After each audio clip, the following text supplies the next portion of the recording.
I remember when that song first came out. God, every high school dance and/or graduation. Yes, absolutely. Yeah. Every graduation. Wait, what for song? Sure. The Another turn of events.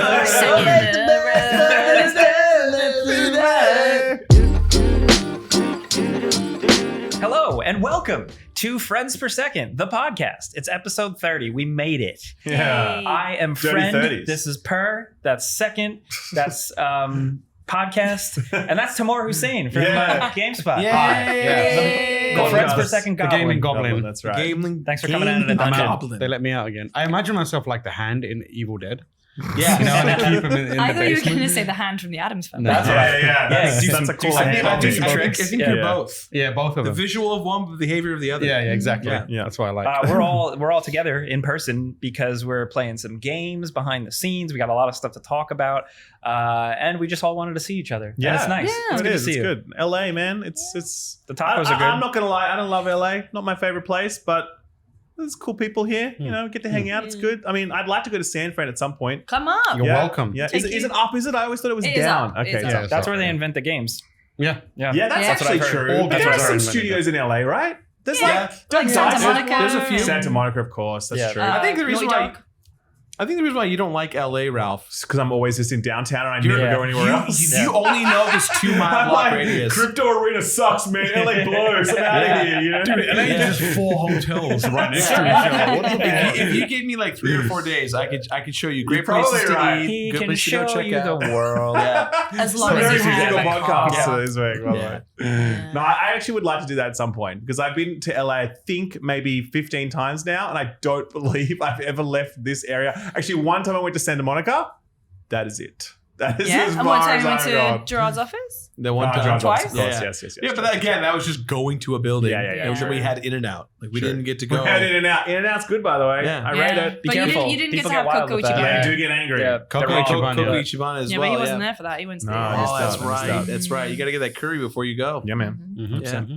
You should come to San Francisco, though. It's I will. Wonderful. Yeah. That's it. One day. Well, Yeah. we have a lot to talk about in terms of even stuff we've seen here in Los Angeles proper. We're not even talking about on this episode. Mm. We're going to talk about the next one. So that's good. There's a lot. Because A lot of secrets. content. Yeah. Yeah. Oh, man. No. I'm so excited to talk about that one. Anyway, Yeah. Which one was it again? the one that we can't The talk one about we're on not this talking episode. about. The you one got that it. should not be named. We're here for 3 games, and we're allowed to talk about 2 of them. Which, In this off the top, we episode. can say is Spiderman and Final Fantasy VII Rebirth. Yes. And then there's a third one, which will actually be, as Jake said, in the future episodes. So we can't say what it is now, but we did play it, and we can talk about it later. Yeah, So, but we got a bunch. So we're going to kick it right off with an interview. We're talking to Gabe Amantangelo, who is the game director of Cyberpunk Phantom Liberty. yeah. That's pretty big. So huge. we have a lot to talk about. So let's just kick to that right now. Gabe, thank you so much for joining us. I am curious about your background. Where did you start in gaming and what led you to CD Projekt Red? Oh, my background. My background's in my background. It's a very That's cool good. background, by the way. It's very Yeah, sick. seriously. And we're commenting on those old racks, and that's how they used to sell comics back in the day. And it's not like that anymore, but it was good times. Spin racks. Oh my Oh, god. that's Sweet. I love it. Hell yeah, dude. Yeah, I mean, God, how far back do I go? I mean, my first job in the industry was on this game of Dark Age of Camelot and Warhammer. So that's like 18, 20 years ago now, long time, right?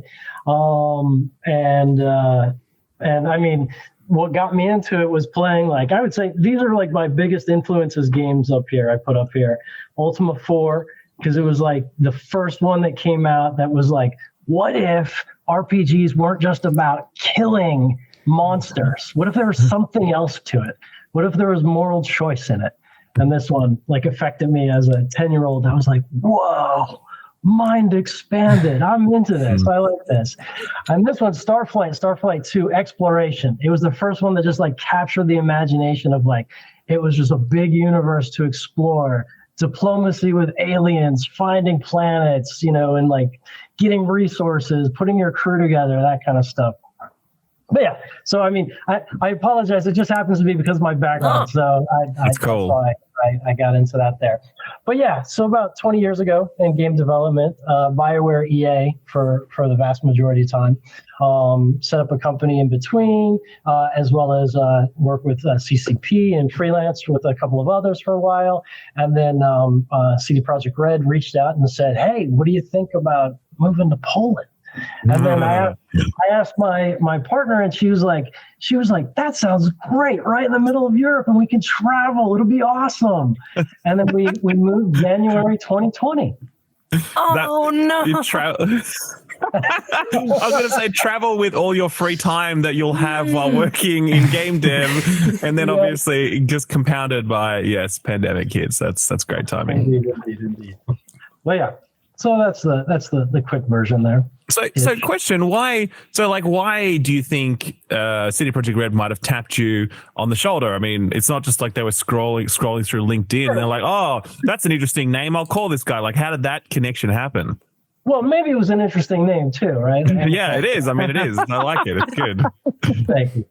No, BioWare, CD Projekt Red and BioWare, they share quite a kind of history.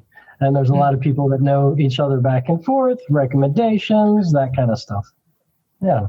And so when they tapped you up specifically, it was for was it for DLC, or were you kind of coming in the end of 2077 to help them out?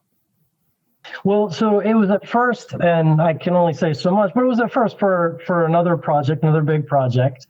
RPG storytelling, other aspects to it, related to Cyberpunk, and you can crawl the interwebs and kind of piece things. Sure. And then as Cyberpunk 2077 was going on, it was like, hey, can you help with this topic, that topic? I came in as a creative director, and I was helping with a bunch of miscellaneous topics, so to speak, and kind of getting to know the team and trying to help close some things.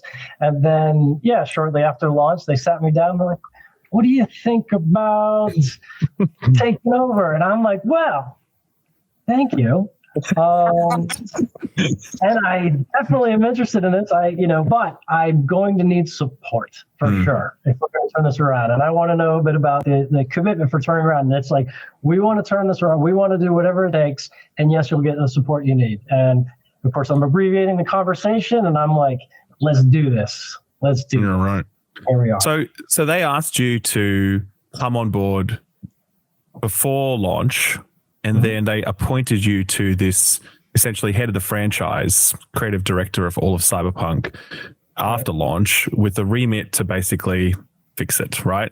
Did you have any kind of reservations in that moment, looking at everything that was going on? Because there was a lot going on, man. I don't know if you were on the internet at that time, but people were really talking about Cyberpunk. They were indeed. Well, I'm a believer, and I believed in what CD Projekt Red stood for. I got to know the team. I knew the circumstances, but I also saw just the talent there, and I believed we could do this. And so sure, there was wow, this is going to be a challenge. We got work to do, but I believed we could do it. So that's ultimately. So with you jumping in and heading up a team, how do you even start the process of setting up or outlining how to quote unquote fix certain things? Is it like you just write it all down on a piece of paper and say, we're going to do this? How do you even begin? Well, some of it's organic, but I think back to it, and, I had meetings with each different area, kind of sit downs, AMAs, if you will, back and forth, that kind of stuff, just kind of getting a temperature and figuring out what's going on in each of the areas, triangulating that with kind of my instincts and kind of vision of things that I would see that I wanted to do. It's just a lot of conversations at the beginning and kind of collaboration back and forth. And it's I'm trying to, because, game development's complex. It's not easy. And I'm trying to figure out how to kind of abbreviate this. But the beginning is kind of sitting down and talking and hearing it out. And then just based on, experience of having been through stuff like this before, I knew certain areas to go to and be like, okay, so what are our capabilities here? Could we do this? Let's talk about that, so on and so forth. So Well, cross-reference of experience with kind of just like open conversations with a lot of people. Then ultimately, me and the directors, we got kind of a plan, and we bounced back and forth and an idea on how to execute it. And then we started to execute it, and it's about opening, and some of the stuff sounds certainly cliche, but it's about opening lines of communication and figuring out where lines of communication are breaking down, where do we need to fix it, so you can see sort of on the line, like, hey, something's not working here on the line, and do they know how to elevate that so that Gabe knows, so that the directors that report to me know, that kind of stuff. So it's laying that kind of groundwork. A lot of that in that kind of, let's say, first 6 months. In addition to the obvious things of like, oh, this needs to get fixed or this needs to get addressed, but it's laying a lot of that groundwork. And I'm sure you all have heard the transformation, right? This is all part of the transformation. So we also have consultants in that help with this, help monitor it, so on and so forth. Does that answer your question, Jake? Yeah. Yeah. So piggybacking off that then, because obviously the game launched, there was then a huge update journey that began, right? And that is sort of almost culminating now with update 2.0, which we'll talk about soon.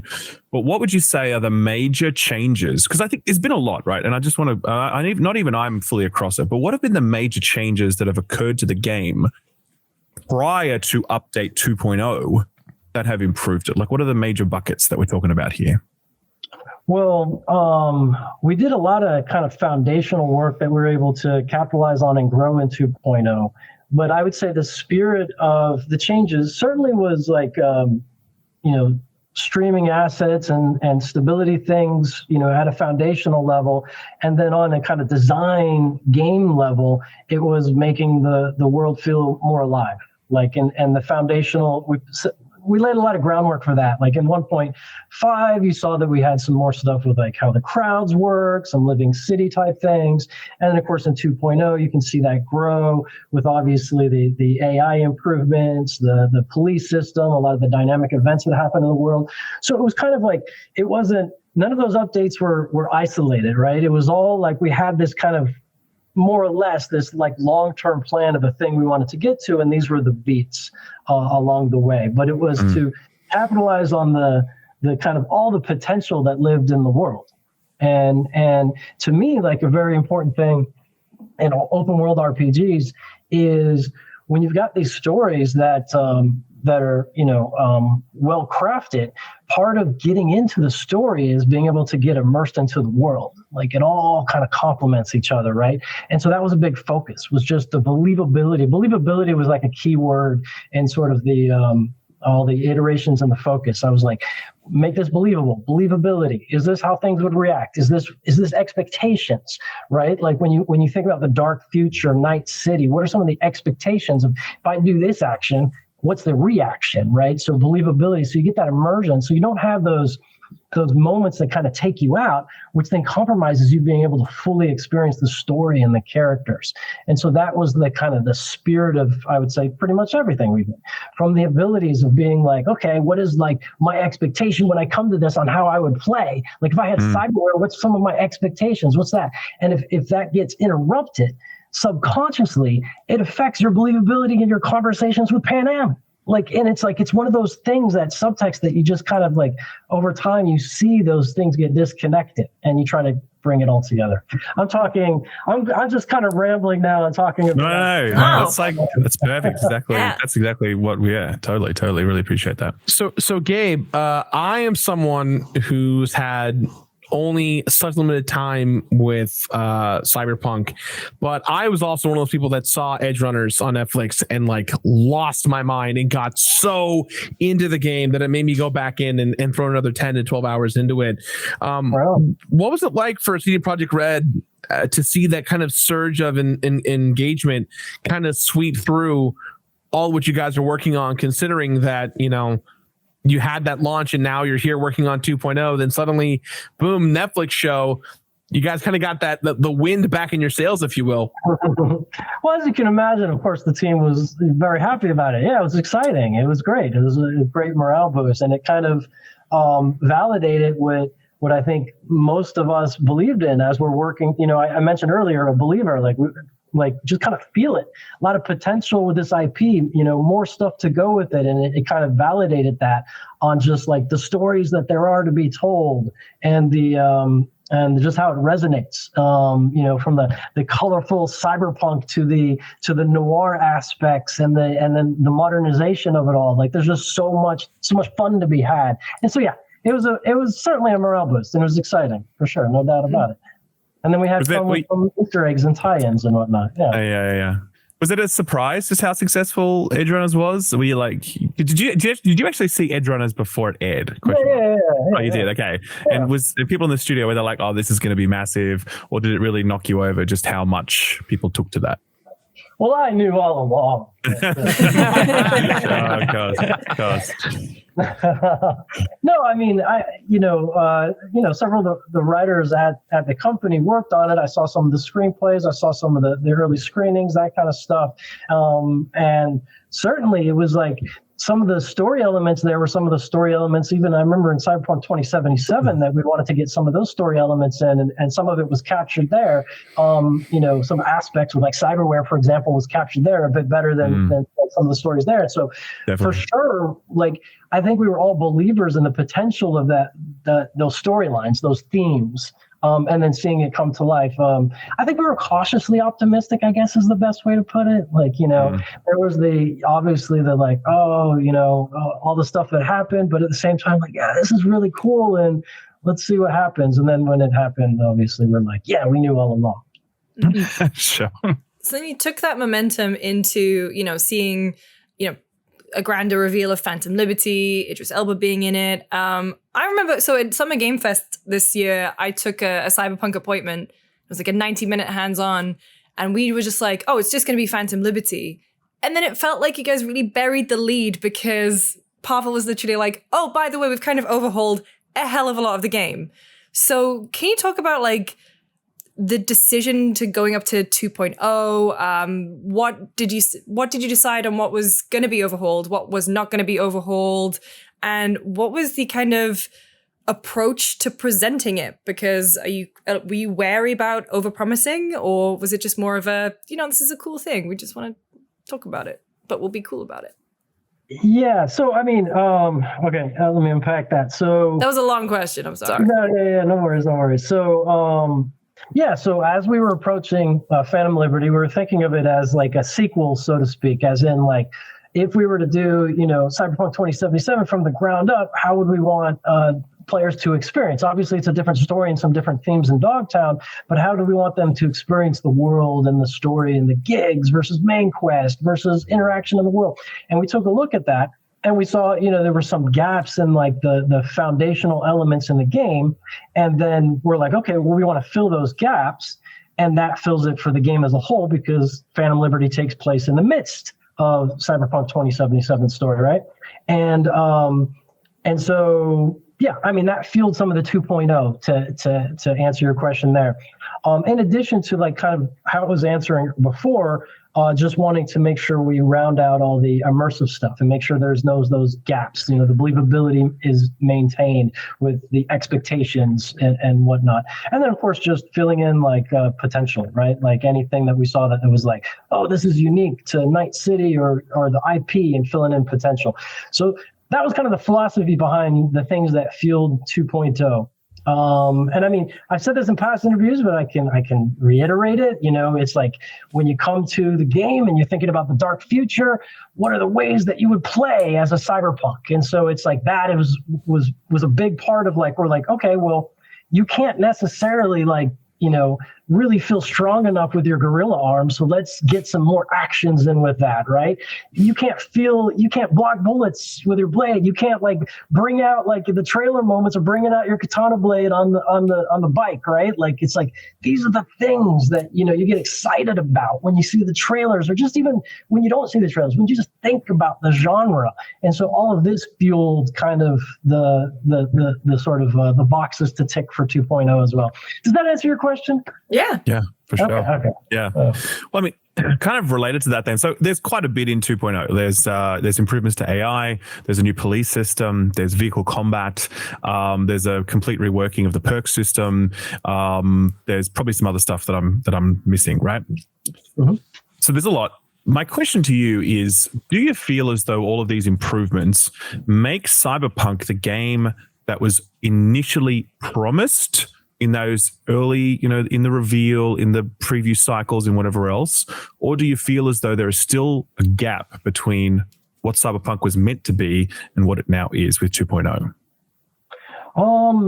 Well, I mean, because as we said at the beginning of the interview, I wasn't there at the very beginning. Sure. So some of it is just me kind of, like what I would want to see in this genre, like just as a fan, like as a, Blade Runner, Telsorian fan, like just as a fan. So that fueled a lot of the drive. And obviously with, collaborating with my directors and everyone else and kind of what they wanted to see in there. And so there's just that primal drive of what you want to see in the genre. Like, sure. And I don't know that it was, and certainly there was beats that was like, oh, there's a trailer from in the past where it's like, and I forget I think it's the Caliburn or whatever, where the doors come up and then you can like shoot outside of it, right? Yeah. And I remember we had this dev meeting where someone presented that to me and said, hey, look, because we've got the crystal dome, which is the stuff that you can't shoot, through bullets, right? And we're like, how are we going to do that on the cars that have crystal dome, right? And then we're like, well, I guess we got to have mounted guns, right? And so that kind of led us into mounted guns and the missile racks and stuff.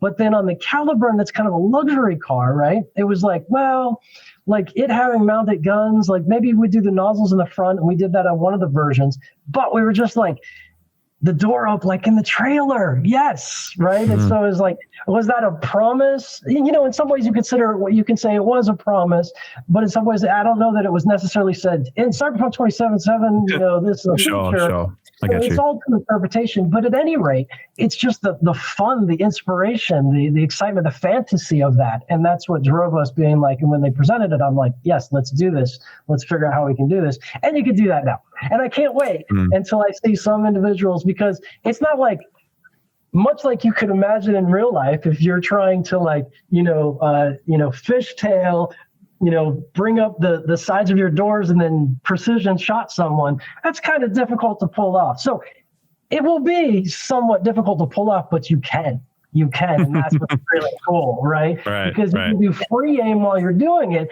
and then shoot at a gas tank or shoot at tires or something like that, or do some headshots while you're doing that. And of course, to make it a little bit easier on you, you can do Sendevistin or Kresnikov to slow time while doing it. Sure. But yeah. So it's the fantasy fulfillment. That's the drive. Yeah. Let's start to dive into Phantom Liberty, if you don't mind, a little bit. Mm-hmm. I'm going to start at the very beginning, the boo-boo basics, the one that the question that everyone wants to know. Idris Elba. How did that come to the conversation? Why? And thank you. How did that all come together? Right on. So, there's a kind of a short list of actors, if you will, that we feel that is very much can fill characters that we want to make. I mean, there's a certain type of brand of characters we like to make at CD Projekt Red. And in Cyberpunk 2077, noir and, just really kind of powerful, subtle acting, right? That sort of like acting in the concise words and looks and stuff like that, right? And there was stuff we wanted to do on face in our cinematics to kind of just deliver moments just with like looks and stuff like that. And it was just like Idris Elba was just like, yes, he was like at the top of that short list, so to speak. And, biz dev and stuff approached, and it was like, okay, here it is. And at the same time, there was brainstorming going on about like what might the story be for the expansion. And then we were getting closer and closer to that kind of, cyber spy thriller theme. There were steps to get there, but at some point there was a super spy, right? And then, I don't know, chicken or egg, as it were, just at some point it was like, yes, this is the spot for him. And then as time went on, at the beginning, there's ideas for the character. And as time goes on and we iterate, the character, evolves, changes a bit, that kind of stuff. And then, we've got our hopes and dreams on how it might be executed. Reed, the character he plays, might be executed. And then we get in the booth with him. And then, we give, some of the notes and stuff. And then when he starts to deliver it and then make it a little bit even, more than you imagine. I mean, it was just a I hate to sound cliche, but it was just a privilege. Like, it was just so awesome to see. And there was certainly, as we evolved it, and as you get into these characters and you iterate with the narrative team and stuff, you start to kind of like recognize or attach to certain like flaws or characteristics of different characters.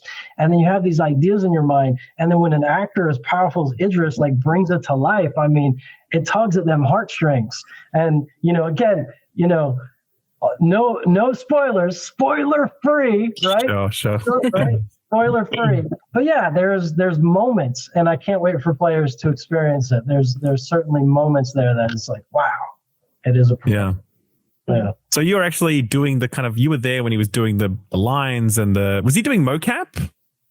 He did mocap. He did in the booth, but was I there? Nobody was there. Oh. Remote. Okay. It was all remote. Oh, I see. Sure. Were you watching him on a screen? Like, I know Kojima does this, where he's like in Japan and he's bossing around actors in LA with like 4 screens around him. Was that you? Are you the same? So at the beginning, at the beginning, yes, for like coaching him, we feed in direction. It goes through to the person in the booth there, goes to him. So it was like a telephone game, but hearing it. And that's the flow of it. But then there's so many scenes, and it's like I got a team, right? And so it's like the story director was on some of them, the lead cinematic designer on some of them. So it was that kind of thing. It was a team working with him. Yep. Yeah, right. Okay. So have you actually met Idris in person then? Not yet, but and then a couple days in London. Awesome. Yeah. Okay. Yeah, cool. He seems like a good bloke. I saw that interview with IGN where they put to him the whole sex mod thing. He had a twinkle in his eye during that whole thing. He really loved it. He loved it. So. Where did because obviously there's a bunch of new music in Phantom Liberty, and Idris is it Impulse, like a radio station? I know he's a big DJ. Did that idea come from your side or from his side? How did that come about? To be honest, I think it was, I don't know. It was kind of just like, I think it was it was just in a conversation at the same time with BizDev, and I'm not sure which way it went. But when it came to my door of like, hey, can we put a radio station? Can we do this in the game? I was like, yes, absolutely. Let's do this. That's awesome. Let's have it. But I was like, but I want to make sure. And I was just like, let's make sure he's not like a DJ. I don't want to hear Reed's voice in 2 locations. And so we avoided that. But yeah, that was my caveat to it. But yeah. So obviously this is a spy thriller this time around, which is, I mean, Cyberpunk has definitely got some thriller undertones to it, like the base game, but this obviously is taking it to a whole new level. What was the sort of desire around that? Like, why was this chosen as the story? And what were the kind of major things you were hoping to hit on when you pursued something like this? Well, I mean, the IP, it's a big world, and there's a lot of stuff going on in the IP, like on a global scale, the global politics and everything of it, which was a big, inspiration for the tabletop RPG and stuff. And so we wanted to touch on the themes a bit, and whether or not it was just going to be like thriller with introducing some new big characters, or it becoming spy thriller, it happens somewhere along the line as we're going through the iterative process of like the foundation story. And then when it hit, it was just like, oh wait, there's a lot of cool, fun gameplay scenarios you can put the player in, right? And you've got the cyberpunk technology, so you can really have a lot of fun with this. And so it kind of just hit in our kind of iterative cycle. It wasn't at the very beginning. It wasn't like, let's do for the expansion a cyber spy thriller. It was more of like, let's do something that, and I'm trying to figure out how to keep this fully spoiler free. Sure. But let's do something that kind of rolls in and can incorporate, but introduces V to some, and the player to, new aspects of the IP, like the larger world a little bit, right? And I think that was like kind of the beginning of it.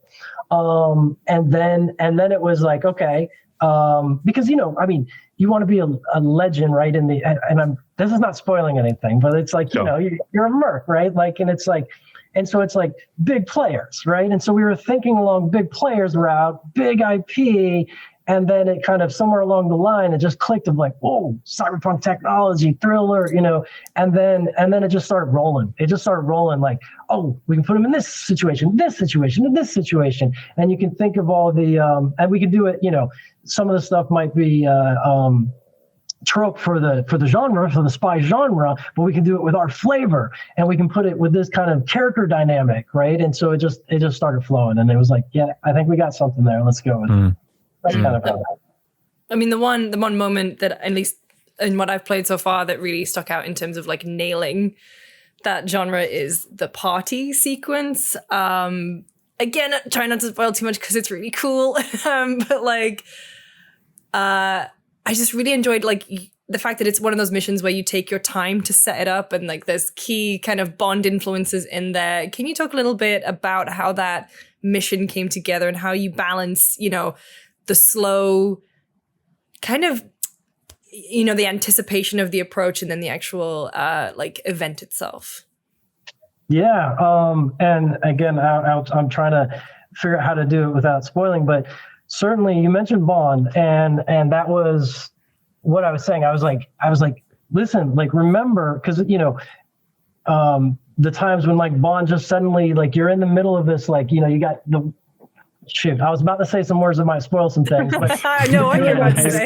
You're doing you know what I was about to say, yeah. You're doing like the, behind the scenes in the back in the hallways, tech stuff, if you will. And then you just like smoothly go into the part, right? And it's like, and then Bond's just so cool, right? And it's like, I wanted players to experience that moment.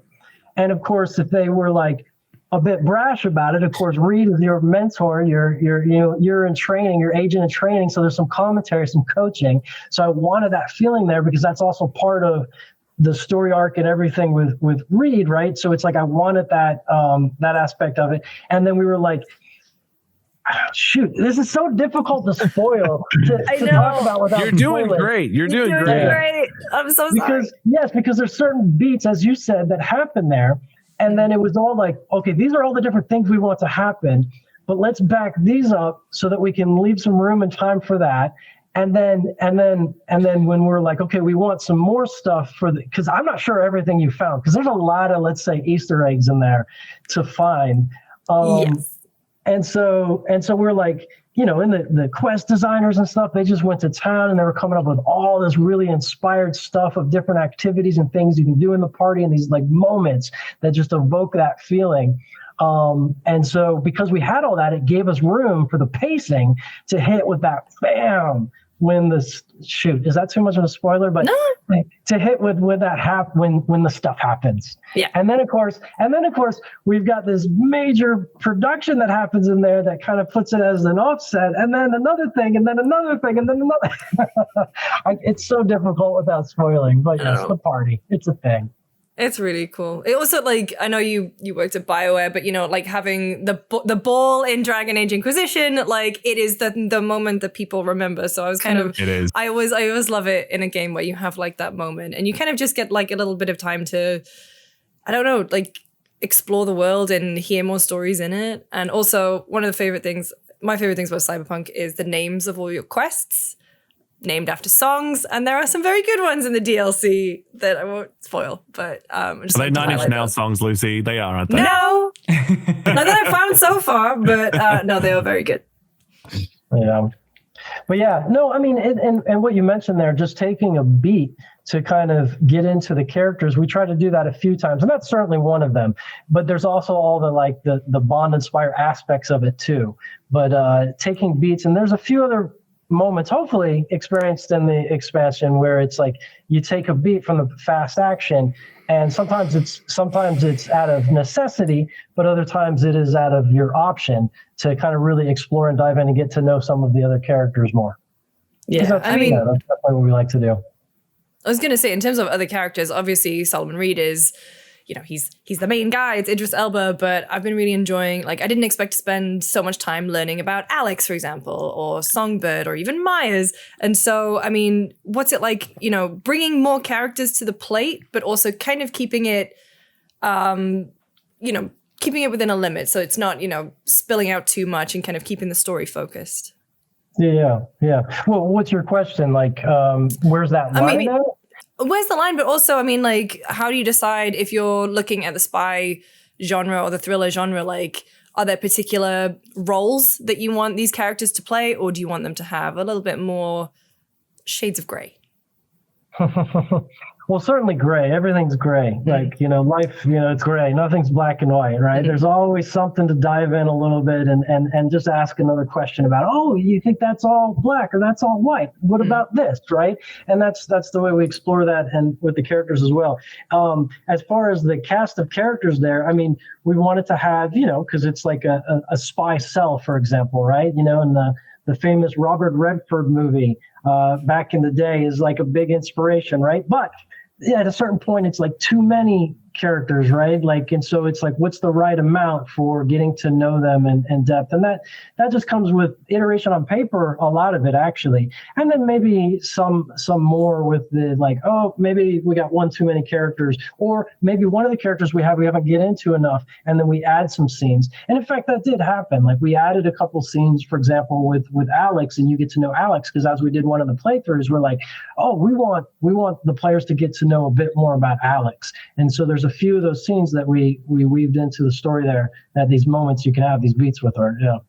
And again, I don't want to say what they are, but yeah. Sure. Yeah. I think one of the things that the base game was criticized for is how impactful your choices were, because sometimes they were, often they weren't. And so I wondered, how do you feel Phantom Liberty handles this part of the equation? Do you feel as though choice is a more important part of the overall package here? Are your choices more felt, or is it more in line or similar to what you experienced in the base game? So have you all have you finished it yet or no? No. I haven't finished it, but I know something. So I know something too. What I would say is that we took like the feedback and we tried to address it in a hopefully meaningful way. And I got to just leave it for people to discover. And I can't like really say more than that without spoiling stuff. It's tough, but yeah, I mean, an RPG. A big part of it, the fun of it, is about the choice, right? Like you want to have the depth in the characters and the stuff, so you don't want too much choices that it's all shallow, and it's about striking that balance, right? And so we tried some new things, some iterations, if you will, in Phantom Liberty, and just let us know. Yeah. You let me know. Right. You sound quietly confident though, so that's encouraging. I mean, the part that I'm confident about is that we did take we leaned into it. We took a stab at it, right? Like sure. For everyone else to decide. But yes, it was in our hearts. We wanted to do it. We got a plan and we did execute on something, and I hope you enjoy it, I guess. Yeah. We're gonna put awesome. Yeah. So Phantom Liberty is shipping this week, right? And at that point, your attention will turn to the future of the Cyberpunk franchise. And I'm not sure if we've clarified it at this earlier. Take a couple of weeks vacation. Yeah, of course. Take a bit of a break. That's right. You travel through Europe as you've always planned to. But so at that point, and I don't think we've said this yet, but you are actually the director of Cyberpunk 2. Yes. So what was it like? So was it kind of a foregone conclusion, like based upon when you initially got elevated to this position earlier? Was it a foregone conclusion that you would be the director of the sequel? How did it go in that conversation with CD Projekt Red? Did you have any, again, misgivings about, continuing on with this franchise after this massive journey? Like, what was it like to get tapped on the shoulder for that sort of opportunity? So as far as foregone conclusion, you have to ask my boss. I can't answer that. Sure. But as far as like my desire to I mean, part of the reason that we picked up our lives and moved to Poland is because I'm a believer in CD Projekt Red.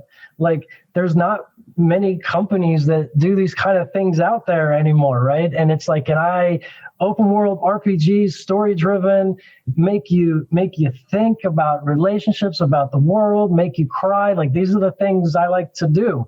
And so And then as far as the cyberpunk genre, a huge fan of it for the longest time. So that as well, so it was like, and then as I got to know the team in 2020, and then obviously ever since, I was just like, there's something special. This is a team, and so it's like, I had that desire, but certainly I was fully focused on Phantom Liberty. Like I wanted like Phantom Liberty to be, all that it could be, and us to have fun with it.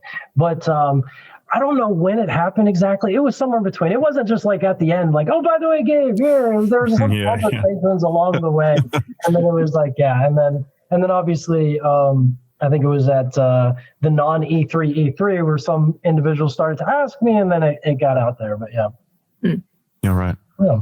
And so the sequel, there's a new studio being set up in Boston, kind of building a new studio. Like how many folks from Poland are coming over versus how many are you looking to hire within the US? And like, is it scary to set up something on top of just, making another massive AAA game?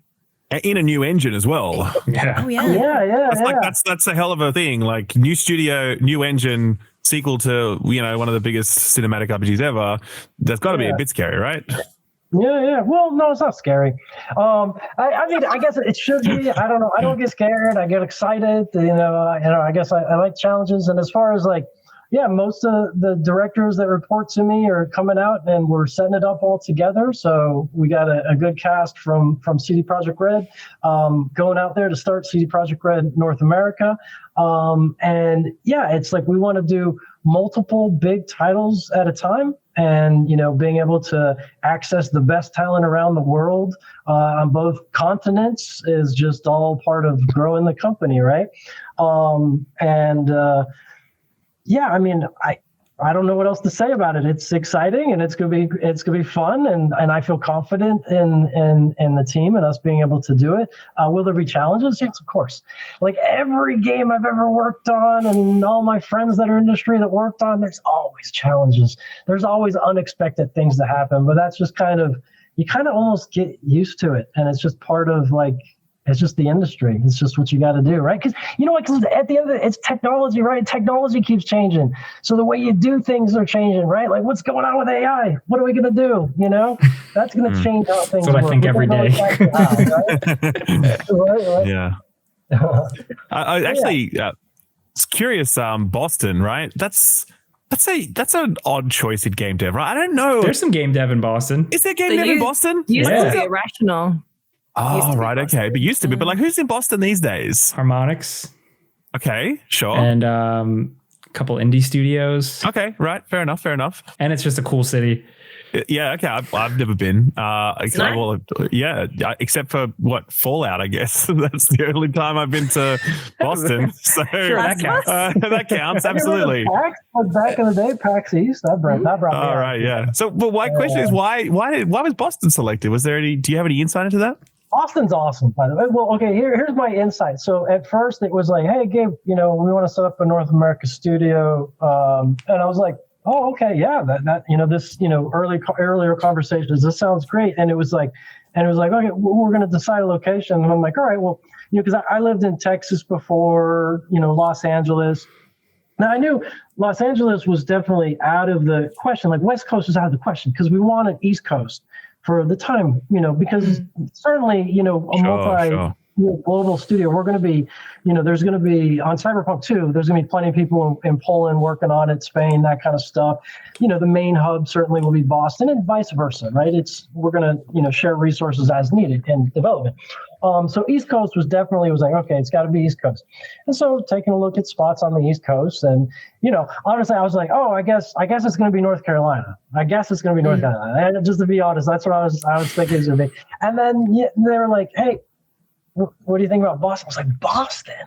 It snows a lot there, doesn't it? I'm from the South, right? Like, and it's like, and my partner was like, damn, that's going to be like terrible weather. I don't know. And then we got here. And I tell you what, like, because I visited for PAX East, and, I have plenty of friends in New York. I've been there plenty of times, but I haven't really been in the New England area. And it is so charming here. I don't know what other way to put it, but it really is like just like the you see the inspiration for all the, literature and stuff. And it's like, and, a lot of great colleges out here. And it's just cool vibes. It's just great vibes.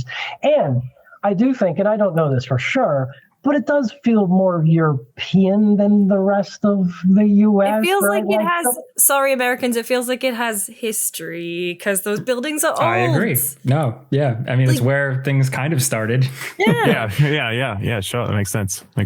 And so I think certainly the board and stuff, it was just like, oh, it just fits culture and vibe wise. And so that was a factor as well. And yeah, cool. Yeah, right. And I'm definitely not expecting an answer to this, but we've got to try. Yeah, go for it. Cyberpunk 2. yeah. What are you like? What are you pointing at? Like, you don't have to give us any specifics, but like, what's like the broad thing that you might be pointing towards when you think about a sequel to Cyberpunk? Like, what's what's the light on the hill for Cyberpunk 2? Oh goodness, how can I safely answer this? I mean, like big open world RPGs with characters that you can identify with, as well as learn and just kind of expand your horizons. I'm thinking exploring themes in ways that only the genre can, and ways that we like to. I mean, this is probably the safest I can do with it. Sure. Yeah. We get it. Okay.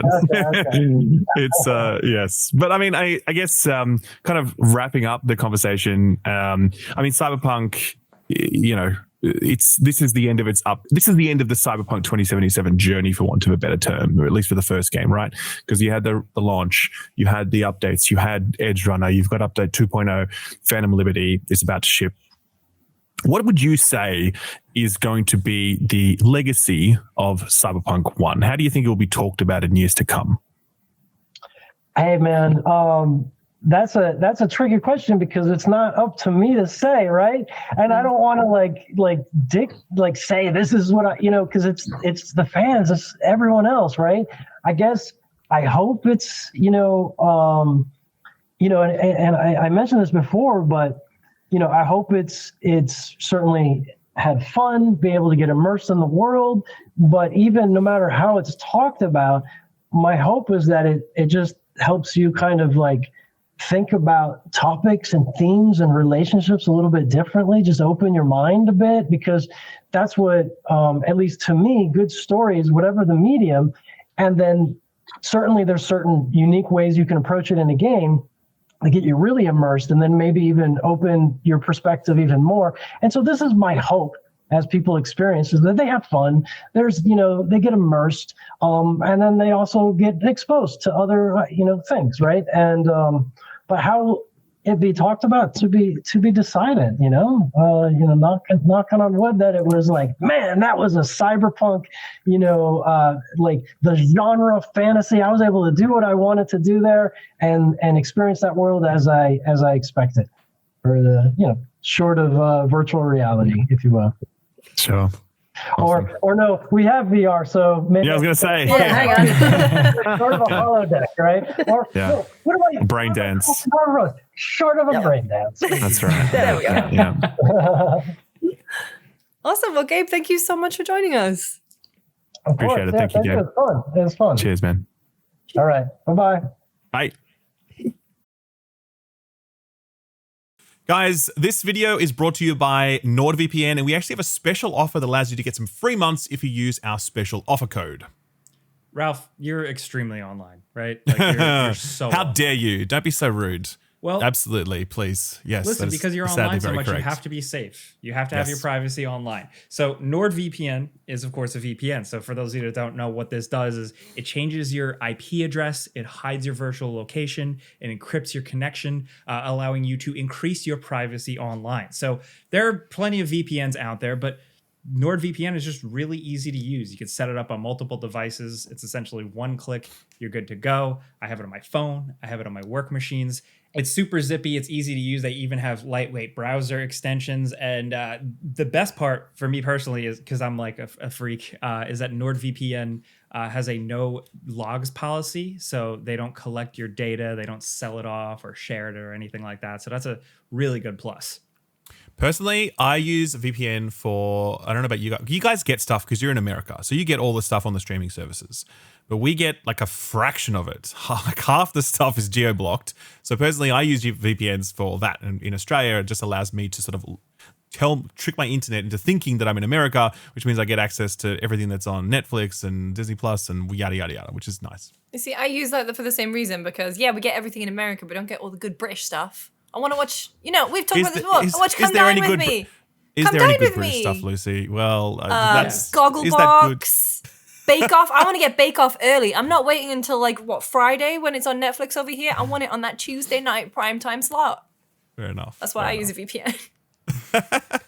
It's great because you can access from everywhere, and when you are trying to do content style stuff and access it from different places, it's literally like you have a map in front of you and you can click and choose and change your connection to a variety of locations around the world. And again, if you're not super internet savvy, it is very easy to use and it's safe. So we actually have an FPS exclusive offer available. You can visit nordvpn.com/friends per second and you will get extra subscription time for free. Try it risk now with a 30-day money back guarantee. Thanks to NordVPN for sponsoring this show.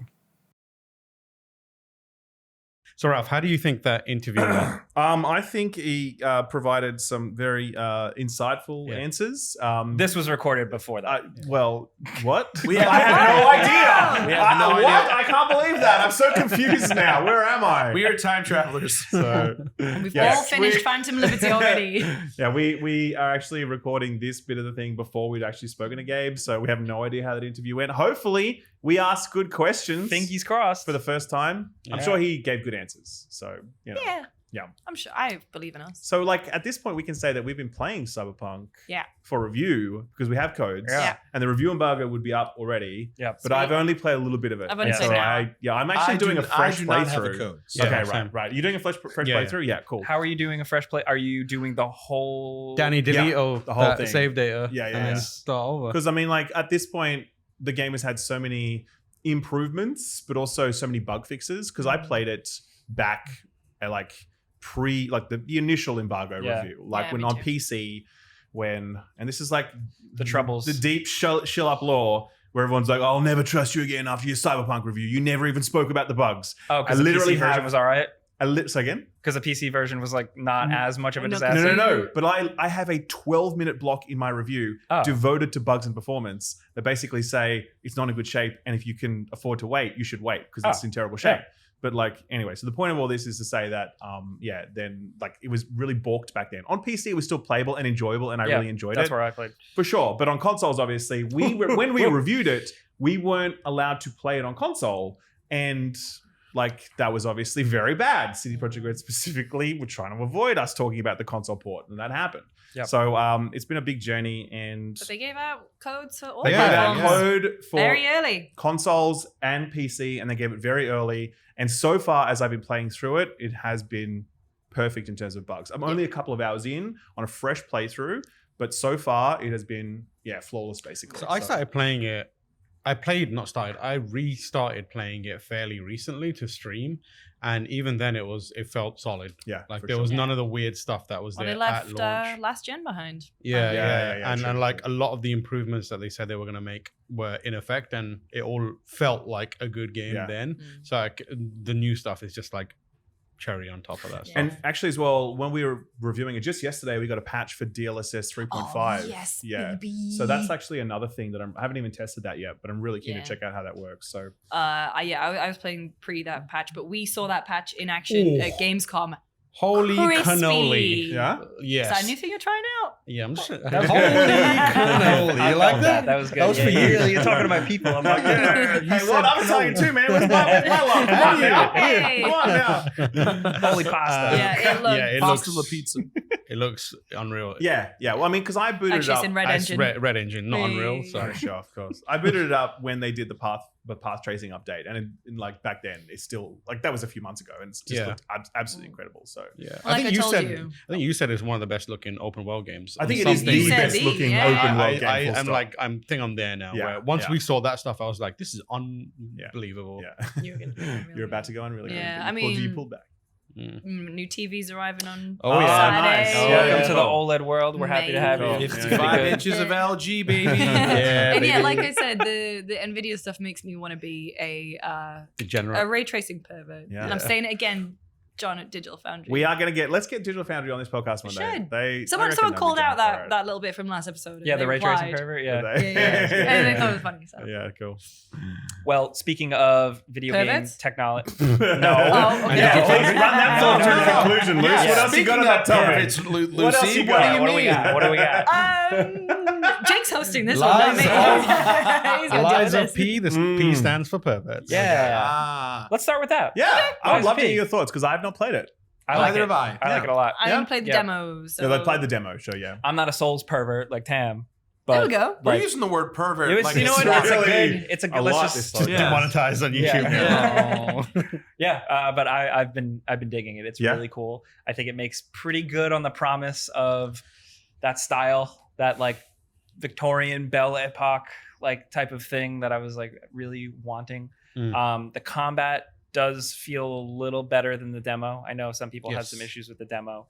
The dodging's a little better. It's still pretty unforgiving, but I'm also bad at these games naturally, so it's hard for me. Yeah. But if But- you're bad at it and you're enjoying it, that's gotta That's be so a good thing. more than ever with these type of games, especially like the non From Software ones. I found myself with this one pushing through my struggles of just naturally being bad at these games because I wanted to see the next thing. I wanted to see the next haunted castle, the next weird crazy boss, just because like I love the art and I love the designs and the fact that they actually tried to like do the Pinocchio thing somewhat Yeah. is cool. I heard I mean, about they that. take the Pinocchio characters and they make them like Dark Souls NPCs. Yeah. Hello, stranger. That is That's cool. it. But it's cool. And then it lumps a bunch of shit on in terms of your Legion arm and Fable art abilities. So there's a lot of customization, even though it's not necessarily like you're putting on pieces of armor and doing all this stuff. It's all in the move sets and the weapon type stuff. And I've been really digging it because you can like get a flamethrower arm. Yeah, right. You can get you can punch mines into the ground, which I would like more Souls like games to have stuff like that. That's really cool. And it's pretty gorgeous. Yeah. There's some weird spots here and there. There's definitely like you'll go into a random interior and it'll be a little dead and lifeless, but like a lot of those main areas have that whoa holy shit thing, which is that was like the big thing I wanted from those trailers. Those early trailers, I was like, there's no way it's gonna be that cool. And it mostly is, which is nice.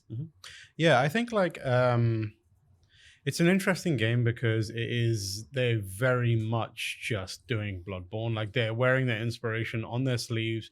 They're not being shy about saying, and like there's animations that are like 1-to-1 with Bloodborne. Really? Yeah, Oh, almost. But it's like, but that surely would piss you off on No. some level, No, no, right? no, And no. you're like, come on, man. I don't think. I think I've been thinking about this a lot, and like, there's been a lot of Souls likes, and I almost universally don't like them. I'm a weirdo about those You're games. not a I'm Thymesia like, guy. huh? Not even You're the not into Surge. Thymesia. I don't like Thymesia. I don't like Surge. Even Mortal the Shell. ones that people like, I'm not super into. Like, I know people love Neo. It's Sure. not for me.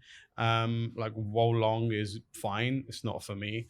And that's generally how people approach those Souls-like games. They take the foundation. They take the core principles or like the most important design ideas and then build something new around it. And I think that is the right way to go. But in doing that, most of those games miss so many important elements that aren't those things that are required to make that formula or that framework work really well.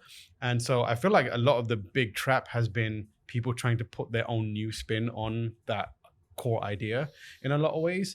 This is a game where it is technically not doing much with it, but I personally look at it and I'm like, it's actually really difficult to emulate From's games and get it right because you are essentially being like, we're gonna play in their court, and the natural inclination is then to make comparisons. Yeah.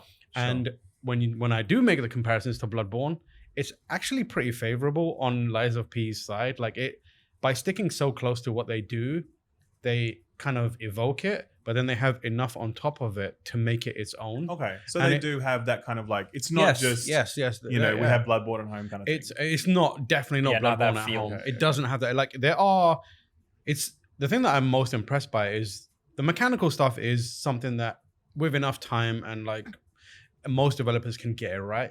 I think like the atmosphere and the feeling of being in those worlds is really tricky to get right, and they do it really, really well.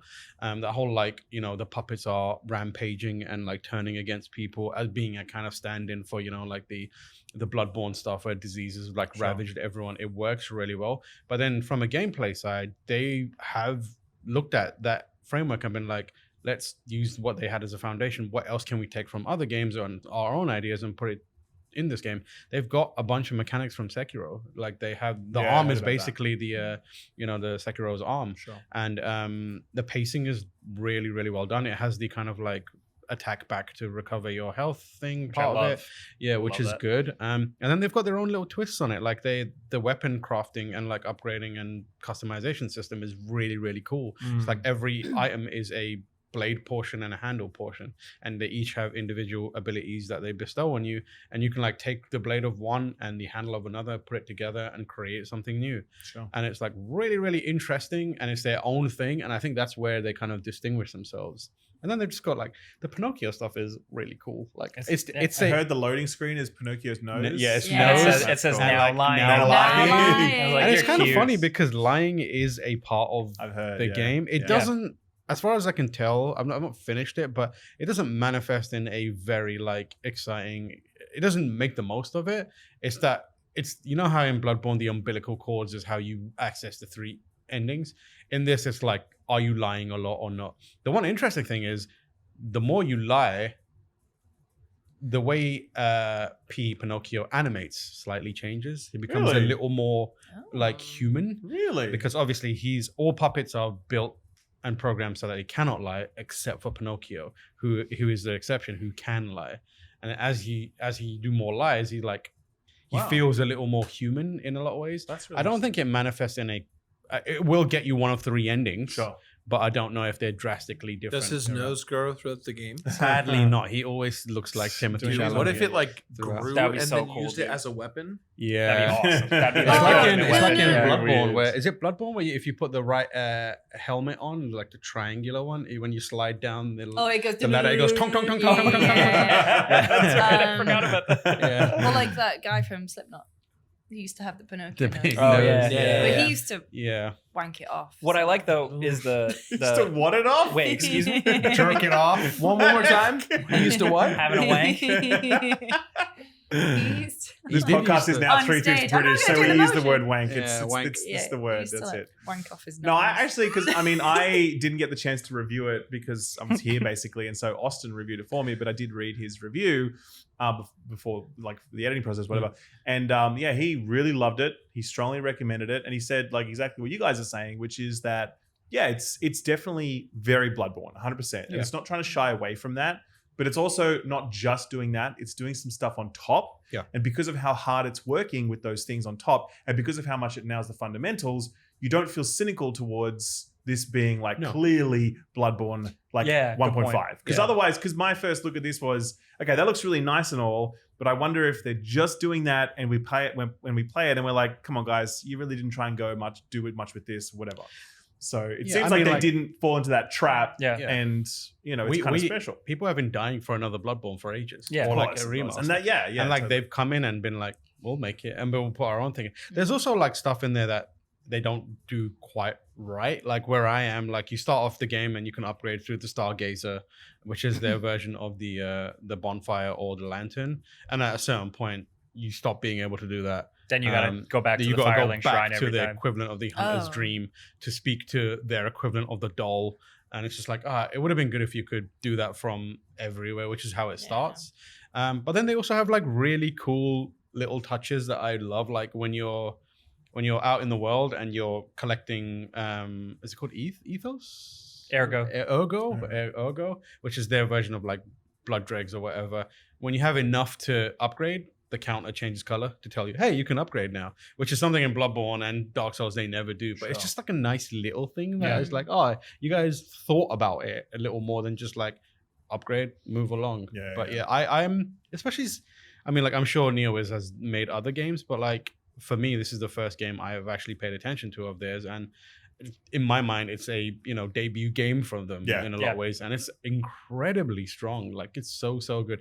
There's like a market out there for people, like a studio, to come along and be like, oh, we're gonna do what they do, but like mix it up a bit and create their own little niche within that world. And they can be the Pepsi to the Coke, or whatever. Sure. I also just like to what you were saying before with the lying stuff, is that like I like that NPCs will like have things to say and they'll talk about the lying and discuss the ramifications of lying. Not even like, oh, it's going to mean you're going to get an alternate ending, but like they actually like what it means to lie and like what. Yeah. And I was like, oh, they're like, there's something here. Like there's a little bit of like they're trying to figure something out, talk about something, and I like that. It also more overtly and directly tells you a story. Yeah, it's not amazing. It gets video gamey. Yeah, it gets video gamey, but like it will give you cutscenes, and it looks cool seeing like Pinocchio sit down into this mad like Tesla like device where he's like being electrocuted to change his heart and stuff. Okay, like that. when you said Tesla device, I'm like, there's like cars in this game. I'm like, no, like science, like the real one, like the Prestige. Like Nikola. It's very prestige. Oh, is it Prestige? It is prestige as hell. Yeah. I have. There's no Souls-like game that I would wholeheartedly recommend and be like, that is a good one. If you want to play it, that's one that I will give the thumbs up to. And I've played TAM seal of approval. Yeah, it's got my seal of approval. There you go. Yeah. Look at the camera and say that seal of approval. Seal of approval. There we go. Can someone Photoshop like the Nintendo one? Nintendo. Nintendo, yeah. Nintendo seal of approval. Yeah. The other thing we wanted to hash out this week is some of the Unity stuff. Yeah. Now this is ongoing. It is definitely probably going to rapidly change because it has. And chances are, by the time we're talking about it, something has evolved in huge ways. Fingers crossed, all the leadership team are fired.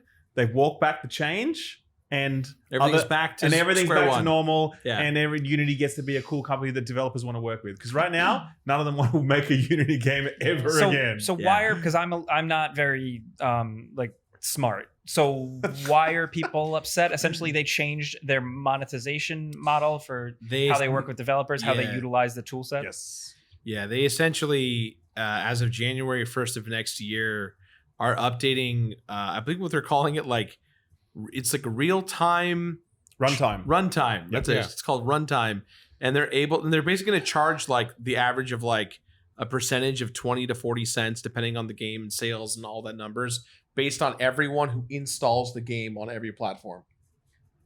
Yes. So originally it was like really badly communicated as well, because like, how does Game Pass feature in that? Yeah. Yes. So are you going to be running at a loss because people, and also Rami Ismail mentioned that like, hey, you can review Bomber Game on Steam, but now you can cripple download it multiple times. Is Overwatch on Unity? I'm gonna install that shit so many times, man.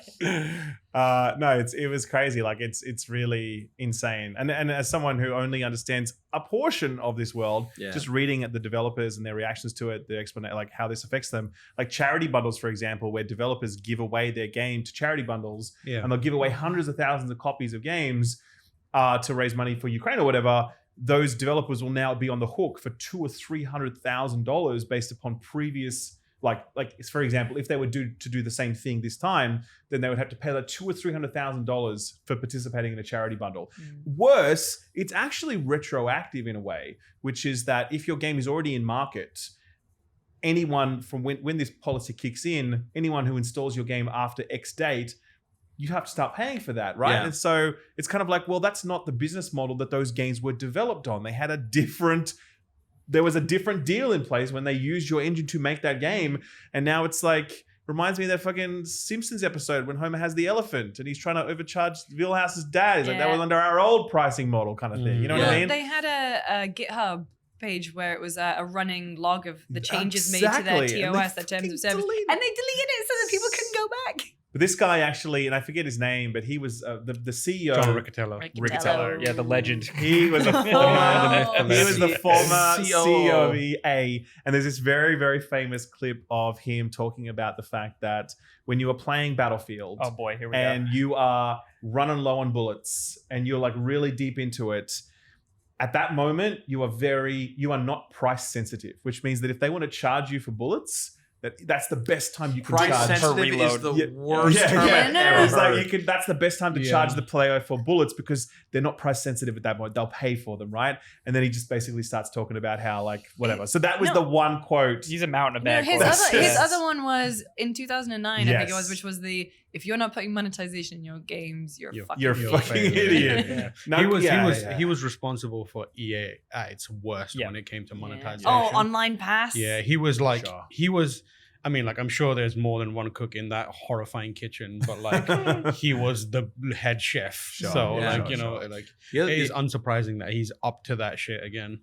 Yeah, the other thing too that's very sketchy is that they say it's a scheduled stock thing, but it's like you schedule in advance. Yes. He and several other people at the higher executive level sold their stock in Unity, like not all of it, but a portion of it before the changes were announced. Totally. And so that to me is like a even bigger red flag. Yeah. But mass layoffs earlier in the year too. Yes. Yeah. And then you also, I mean, the not the cool thing, but the nice thing you're seeing is you're seeing the unison of all the game developers and content creators and publishers coming together. We don't make make statements usually. That's how bad you fucked up. Yeah, that's a right. great one. That was from the Slay the Spire guys. Yeah, Slay the Spire. That's how they announced they're working on a new game, by the way. The Slay the Spire team are working on a new game and have been for 2 and a bit years. And the way they announced it was by dunking on this Unity change. That's badass. I love that. So, I respect that so and much. Aggro Crab, those guys came out and said as well, like, fuck you guys. fucking hate it here. We fucking hate it here. Like Cult every of the Lamb is threatening to delete They itself said by they're the end gonna of the delete year. it. They said it was a joke, but like, they did say it was a joke. I thought that was a good dress. I believed it. Oh, no. Yeah, But like, me I'm too. sure but it's serious though that absolutely many games will have to be delisted as a result of that change. That's not a joke. It's not different from what HBO is doing and Disney are doing with their content, where it's like we don't want to Content pay residuals, acquisition. delete it. Sure. Yeah. So it's not it's bizarre how quickly they tanked their entire business with this with this change. And there's a lot of people now being like, hopefully the biggest like studios and like companies step in to help developers figure out a way to convert their projects onto, because it's it a affects big opportunity everybody. for like Sony and Microsoft and even Nintendo to a degree and various others. Even if they do replace the leadership team and they do walk this back, it's kind of like the breach of trust that this creates. Massive, It's kind of why would you trust Unity again at this point? You just be like, well, I can't, so I'm just going to go with someone else. I don't know the name of the alternative that everyone's throwing it around. Oh my gosh, looks what is like- it called? It's like it starts with a G. Godot. It still looks like Godot. Oh, yeah. Yeah. But I'm not sure. I don't It's think like it is. Godot. Godot, yeah, sure, but yeah. always Godot. read that as Godot. Be confused with Gal. So there's that's getting thrown around, but obviously there's Unreal for like bigger projects. Yeah. Game Maker, I think, has been making huge strides to be like, hey, everyone, if you join right now, you get like 3 months free, Right. and providing tons of tools of how to convert your projects to Game Maker, Sure. which is huge. I wouldn't be surprised if Epic rolled up and were like, we've got all this suite Yeah. of tools now. Yeah. Unreal and Fortnite. I mean, Unreal's Unreal's to free mess and around great, in. and I think like they're one of the few companies that is in a position to pivot and quickly create a pipeline and technology to get mean, people from Unity onto. They want to be disruptors. Like we've seen them do that Yeah, before. Like it would be perfect for them to do. Based off the update 2 or the updated update, right, for what they were saying, like they were trying to Unity basically was trying to go off the angle of, hey, so charity bundles, those won't count. We're not going to count those. They said Game Pass too. Game right? Pass is also not Yeah, going to yeah, count. And they also said we made this decision because this won't affect 90% of our clientele. It's going to affect 10%, and it's meant to tax the bigger guys. But even at that, you're an indie developer. You're brand new. You have no idea if your game's going to take off. You hope for the best that it does do gangbusters and does super well. You wake up one day, your reviews are through the roof, everyone's streaming it. Like it goes viral. Your life is changed. And then it's like, by the way, because you got lucky, massive A lot bill, of money. subtraction of all the hard work from Yeah, there. it Boom. only affects 90% of the people they say, but it affects 100% of the people who have ambitions to make a game. Absolutely. And that is, and if there's anyone out there who's like, I'm gonna make a game, I've got an idea, they now are guaranteeing that they won't look at Unity because if it's good and I believe in my idea, I'm just gonna cripple me. I'm not gonna do it. Yeah. And so many games are made in Unity, Yep. right? Yeah, absolutely. I see it all the time. Yeah. And Unity's the kind of company nowadays that like, it's kind of like shady to talk about, but like they have like a lot of military contracts. They do a lot of business outside of games. To me, this feels like we're doing this on purpose to cut the fat of it being the face of the game industry because we have military contracts to pay for all of our stuff. Yeah. I mean, the government's not going to give a shit about any of that. No, they don't care at all. Yeah.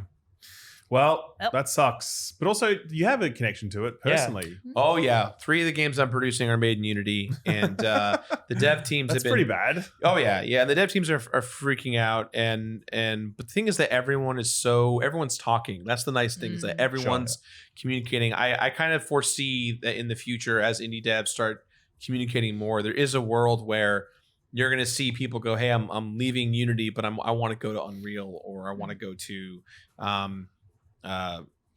RPG Maker. Yeah, RPG Game Maker, RPG Maker, and you're going to have a lot of devs bind together and be like, "Hey, I specialize in this. Let's get your game over there." There are studios all over the world that specialize in console porting and even engine porting, and so like I think we're going to see. It's not. I'm not like this is good for indie games. It's very, very bad. But I think the indie game community at large is going to come together and kind of Find their own solution. Yeah, they're going to have to, right? Yeah. Like it's almost like, hey guys, let's build our own Kazaa or Morpheus and like let's go underground and like figure out a way to make this thing work. And that takes me back. You could say they found some. Shit. You could say they found some Unity. No, you can't say that, Tam. No. You just No, you can't say that. I don't know, guys. I just said it. If you say that, they're going to have to take a percentage of what you Yeah. just said. Yeah. True that. The other thing worth highlighting, if we are sticking with kind of bummer news, is Ascendant Studios announced significant layoffs. What was the 45% of those aims. 45%. Did you say 45%? Yeah. So Ascendant Studios are the people that made Immortals of Avium. It was a debut title. Yeah, they formed to make it. They got Yeah. external funding actually. So they were I think EA handled the marketing side of it under the label of EA Originals, but my understanding from what I've read is that the funding for the game was from almost like an angel investor and various sources.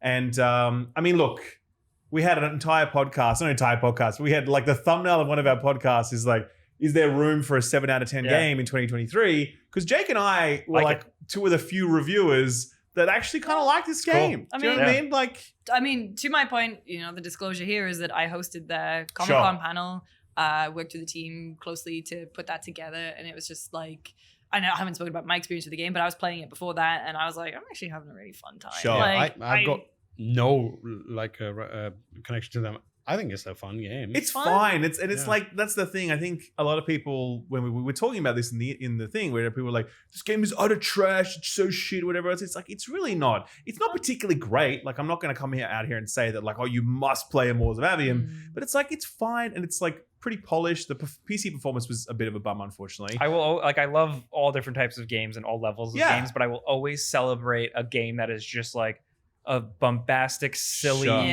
maybe like overly expensive, ridiculous thing. Totally. Because I love the spectacle. They spent a lot of money. You can tell they spent money to make this game because it had like Hollywood cast, full mocap, Unreal Engine 5. They this is a debut studio and they're getting like funding from whoever, I don't know. But like, this is not a bootstrap thing where they were just kind of like cobbling together a few bucks and punching out a game like on the EA Originals label, which is, like that. Actually, while we're on this topic, I just saw a headline that EA may be dropping support for Wild Hearts. Oh, really? Yeah, I saw that headline as well. That's not confirmed, so I'm not sure if that's true. But anyway, that's a side note. But so anyway, 45% of their studio is gone. I mean, look, the silver lining is that the studio still exists, at least for now. Because look, when this launched, I think it peaked at around like 700 concurrent players on Steam or something. And it could have been less than that. That Wow. launch I have a window number was in my head rough. of 200. It had to be the current price point. players. No, I think 700. Was it cool. really? What was, Okay, what was right. the price It point? was a full price. It was a game. full price game. It Yeah. was, Yeah. and it was not on Game Pass or anything. And it's a brief and adventure. It really should have been. Yeah. And so And those its original window was perfect, and then it That's sadly right, got it got delayed bumped. into Yeah. end of July. yeah, yes, so end like of July. Baldur's Gate. Baldur's Gate was coming and whatever. Yeah. So like that level of flop, which is a harsh word, but it's true. Yep. That's like you kind of think maybe that could kill a studio, especially when they clearly spent big money on it. So at least the studio still exists, and hopefully they get another crack at it. Because I really think this was like, okay, maybe you didn't like even Waters of Avia, maybe you think it's whatever, but it's a pretty well-made game in many aspects. Like it's a game that's well made enough that you'd want the team to have another crack at something else. And I was kind of thinking like, look, I don't think everything should be a licensed product, but I do imagine about like, what if this team was to get a Marvel license, for example? I reckon they would really crush it if they had a Marvel license and they were making, I don't know, the Doctor Strange, the first-person shooter Call of Duty campaign. totally. basically. You know what I mean? I'm That's not what even this is. joking. Like, Absolutely, like that could work, Straight up. right?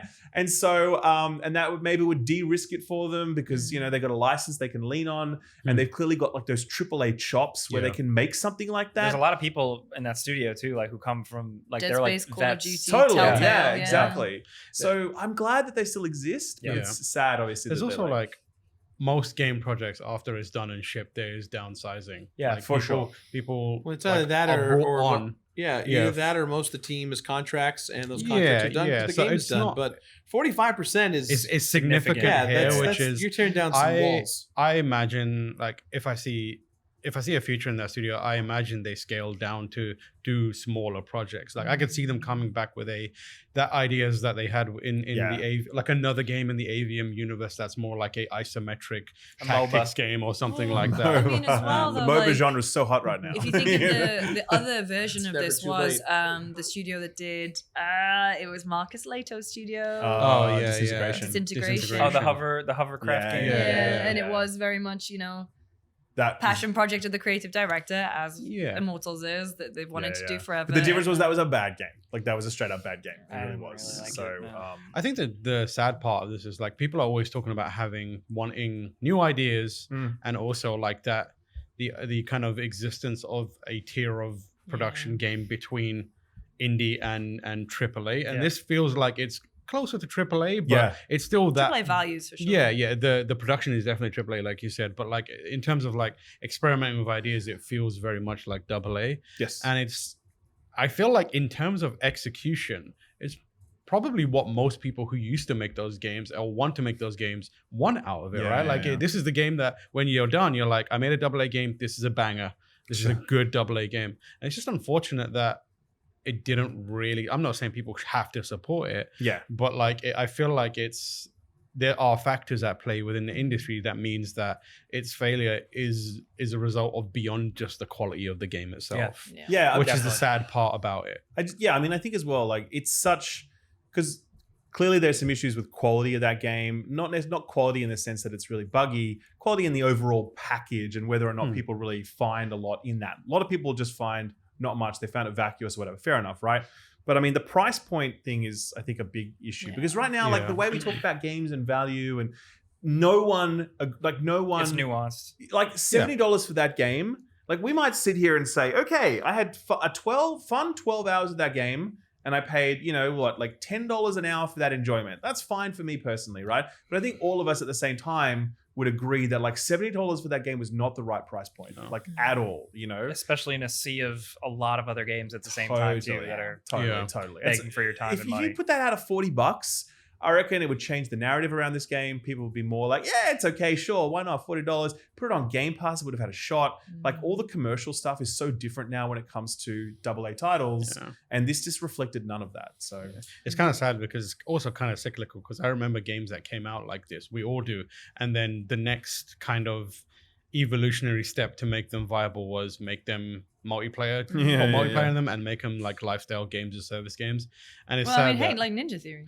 yeah, exactly. What was that game they made? The fighting game, Bleeding Bleeding Edge. Yeah, and Yeah, that's like they just a bunch of AA's, Hellblade, Yes. Bleeding Yeah. Edge, and then they got quiet. Enslaved. Yeah. Shout out to Enslaved. Shout out to Shout out to Enslaved. Enslaved. Yeah, and that's the worry is where like this is another opportunity for the John Riccatellos of the world to reappear and be like, you should have made it so you monetize every frame of you this can't game. make these games anymore. Yeah, Nobody wants to play it's such these. a No shame. one wants Fuck that. single player games anymore. I do. I want nothing but them. I want more games like Immortals of Avium where the character equipment screen is really cool, and when you go to equip a gauntlet, the character spins around and he's looking at his gauntlet. Yeah, It's like, yeah. you're Hey, can I interest customizing you in it. a game called Destiny 2? No. I tried. It's not gonna happen. So. I think timing's key as well, Timing's right? also Like very it got, you said it best. I think Ralph earlier, like it got delayed when it was going to come out. It was like at the right time frame, and then suddenly it wasn't. Like Yeah, no, it was meant to be like Comic-Con weekend, Yeah. so like Yes. end of July, and then it got delayed into mid-August. Yeah. So. it's like that kind of stuff is like not that like the game would have performed better by any means in terms of like the reviews would have been the same, and I'm sure people would have their same gripes, Yeah. but in the sea of a year where 7 out of 10 may not be enough for a game, Yeah. like there's just too many freaking games this year. Yeah. Yeah. You're better off just kicking it just for the sake of the game will probably make more money just by moving the date. I hope they become like Airship Syndicate. Yes. Like that team, like they started off as a big team, making a big project, and now they just make. No, they started off small. as in like the origins of the people who work there, like because they were They they were made at, Darksiders and that kind of stuff, and now they make really cool small games. And I believe they worked with like Riot on one of their Riot Ruined Forge King. titles, Yeah. and that's a really cool game. I'd love to see the studio do something like that, where it's like we're a small team, we've got the chops to make awesome, really cool games. We're gonna do that instead of trying to make I a agree. massive. I agree. I think similar to what I was saying before. I think if you give them a license, something safe that lets them like lend their talent to it and gives them a buffer where they can like guarantee some success, I think that'd be good. So shout out to Ascendant. Hope you guys are doing okay. Yeah. And check out Immortals of Avium. Check out our videos on Yeah, it. yeah. Cool, Like it's like when the price drops, I think it's worth checking out. when know you what I mean? can. Yeah. When you feel like it's the right price, I think Yeah. it's worth it. Yeah. Not that you don't have any games to play, because Yeah. there's too many Yeah, games. When you're done with your third playthrough of Baldur's Gate, you can then that's it. Next up, so the reason why we're here, all the games we played, you guys got to check out Final Fantasy VII Rebirth. We did. Yep. Yeah. Yes, indeed. What's the deal with that? It's a video game. Chocobos confirmed or Yeah, what? man. They That's had the a banger thing. trailer. They Yeah. walked up. They That's walked sick. up. That's Okay, so 'cause cool. When I was doing, there's a clip in the trailer they released because State of Play just happened, by the way. And there's a clip of a chocobo just straight up walking up a wall. That's so cool. And I was actually trying to because when I was playing, I was on my chocobo. I saw this wall. It has like some up arrows and a picture of a chocobo, and I'm like, I can climb that wall, can't I? And I was like pushing into the wall, pressing all these buttons. Nothing worked, and eventually I just walked away sad. It was like, because there's no one around me that I could ask. You got to so. unlock the ultimate Chocobo. Yeah. Maybe that's It's it. gotta be the gotta perfect spec into golden that. chocobo. Yep. But Red 13 can ride a chocobo. Dude, that is the funniest image ever. Yeah. Is an animal riding an animal, but like actually, it's like imagine if Red 13 rode a motorcycle. That's like Yeah, what that's he looked Yeah, like. that's pretty badass On image, top though, of to be of honest. Yeah, it was pretty cool. Maybe I was imagining it, but he looks slightly uncomfortable. Yeah, he's Oh, yeah. unnerved. It reminds me of. means us both. I can't wait. I cannot wait to see the scene when they sneak on the boat to Junon to Costa del Sol, where he's in the human outfit of the sailor and he's doing that weird dance thing for like forever. That's gonna be great. I just imagine Red on the chocobo being like, "You would die, hero, or you live long enough." To and he's like, So positive sentiment So, all around? Like, is yeah, it what like, you expect? Look, okay, here's the thing. I don't know how you feel about this, Gerard. Yeah. Personally, so I was there. The demo that we played was the TGS demo, which is going to be available Tokyo Game Show next week. It was divided into two parts, 15-minute block where you get to play as Cloud and Sephiroth, and another block where you're kind of just exploring the open world, right? In a very small section of the open world, and that was it. Unfortunately, the demo is just not, I just don't think it was it didn't show off a lot, It's like, cool, you could play Sephiroth, and I loved it. It was fantastic, super cool. It looks fantastic. The dialogue between the characters is rad. Like being I mean, that localization team Sure. has got a lot to answer for. It's like in a Yes. good, you know how everyone cottoned onto how horny Baldur's Gate is Yeah, and yeah, the yeah. big memes and everything.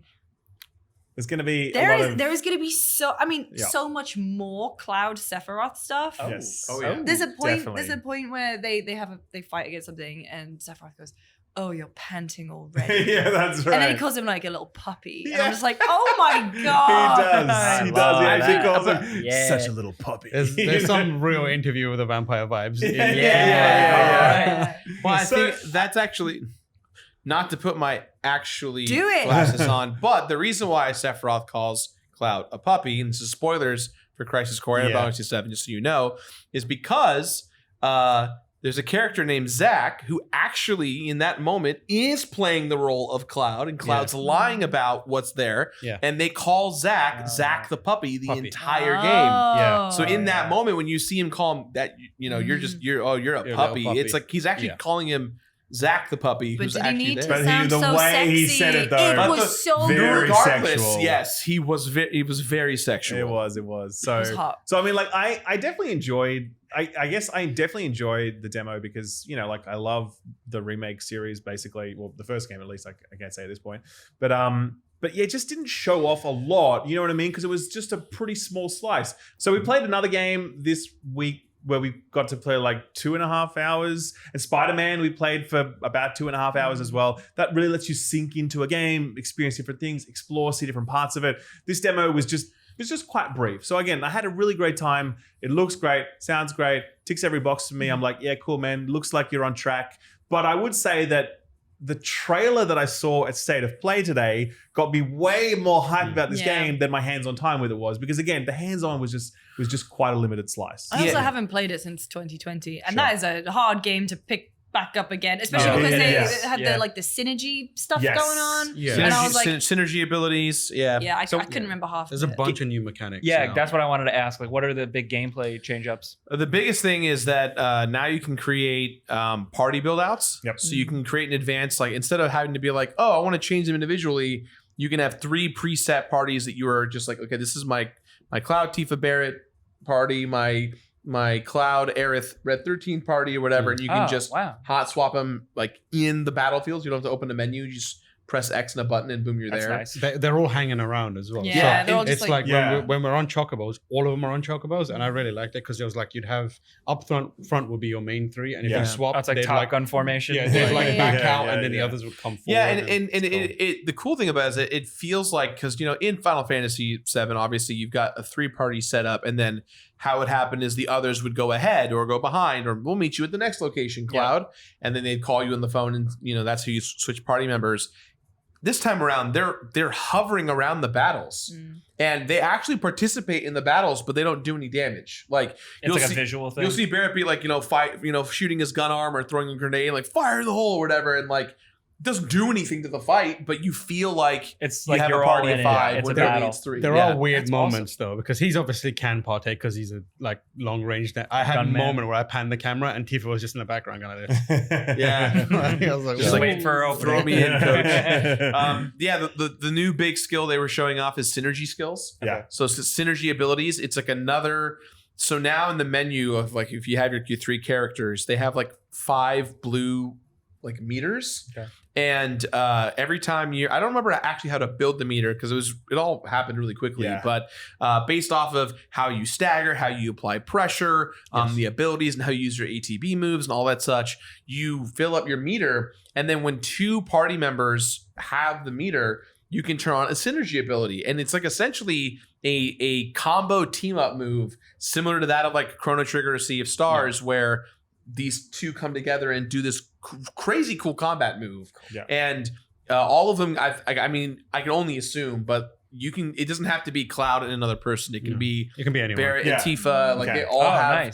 they all have their own combination, and so it's really useful because some of them are just healing, some of them are just combat. Yeah. The one with Cloud and Sephiroth was like they Oh, really wanted to show that off in Yeah. the Nibelheim portion, and it was so sick. You're Yeah, fighting it was this really big cool. boss, and it comes up. It feels more important than Limit Break almost because it's Yeah. the whole It's more cutscene and fun everything. than Limit Break. Yeah. Yeah, like Limit Break is when you team up together, it's more fun. I Yeah. think for sure. Yeah. for Yeah, sure. yeah, and they have a counter system or like a more useful, because in the other one you could block, but it was like, why? Like, what are you getting out of this? But in this game, if you block and then press a button, you will do like a special move that is only accessible when you're blocking. Yeah. Oh, So wow. like there's one way it'll be like you parry a projectile back. Another one's like you charge a blade with Sephiroth and then like unleash a massive like slicing move. And it's really, really cool that they have that element of it. Yeah, they kind of for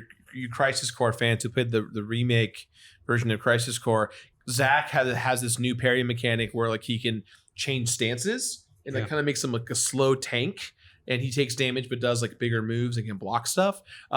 They kind of gave that to Cloud in a more modern way. So now Cloud has like a secondary stance that mimics that. He had it in the first game too. Yeah, but this one is like a little more close to that mechanic where it creates a little more ebb and flow to what you were saying, which is like creates unique creates unique opportunities to counterattack and yeah, Sephiroth had similar things where it was like once you hit 10 attacks in a combo, instead of doing a basic attack, it would switch to like a special like multi-blade attack, and it was like encouraging you to do that stuff. And the old like synergy system is also good because it forces you to make sure that you're swapping to other characters and or at least giving them commands to make sure they're involved. They showed us like a private little like cool video that was like from the developers, the directors and combat directors, so on and so forth.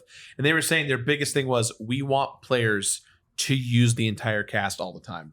They don't want you and to they're be encouraging that. Yeah, and that and that's why synergy ability is such a core mechanic, because they want you to be able to do it. And I agree. I kind of wish that you could change party members during a fight, because you can't do it during a fight. Yeah. I think the balancing for that is probably tricky when you've got like the ability to bring in anyone, and at a certain point, like how do you limit who you can bring in and he can't? Because like if you've got Yuffie and Kate Sith and all these other characters and Vincent and all that, like just bringing in 8 different people in one battle, it's like going mad. But the trailer is like that they released is wild, because it like confirms Golden Saucer is back, and the weapon Cloud fights are back. Cloud on a Segway. It's got chocobo breeding. It's got the stuff that people thought this game is like it's being created with a budget and like a kind of like polished level that feels like it would cost way too much to make it everything it was. They're actually doing it. Like the big question mark that the demo doesn't really solve on the Junon side is, what is the open world aspect completely? Yeah, that's what I wanted to know. The open world was very restricted. Yeah, because basically, I don't know how familiar you are with Final Fantasy VII, but you know the portion where you walk from the Midgar Zolom cave to like Junon, and then you had the fight with the dolphin and the girl and the monster. I'm a little fuzzy, but Well, basically, Dolphin's back. The dolphin's back. Cool. He's better than ever. He really is. Back and better than ever. Yeah. They changed the opening sequence a little bit. So now Yuffie's the one in danger instead of the little girl, which was really interesting. But before you walk into the city, that's where like the open world part of the game plays. And you open the map and you see like the entrance to Junon, and you see like where the rest of the map is.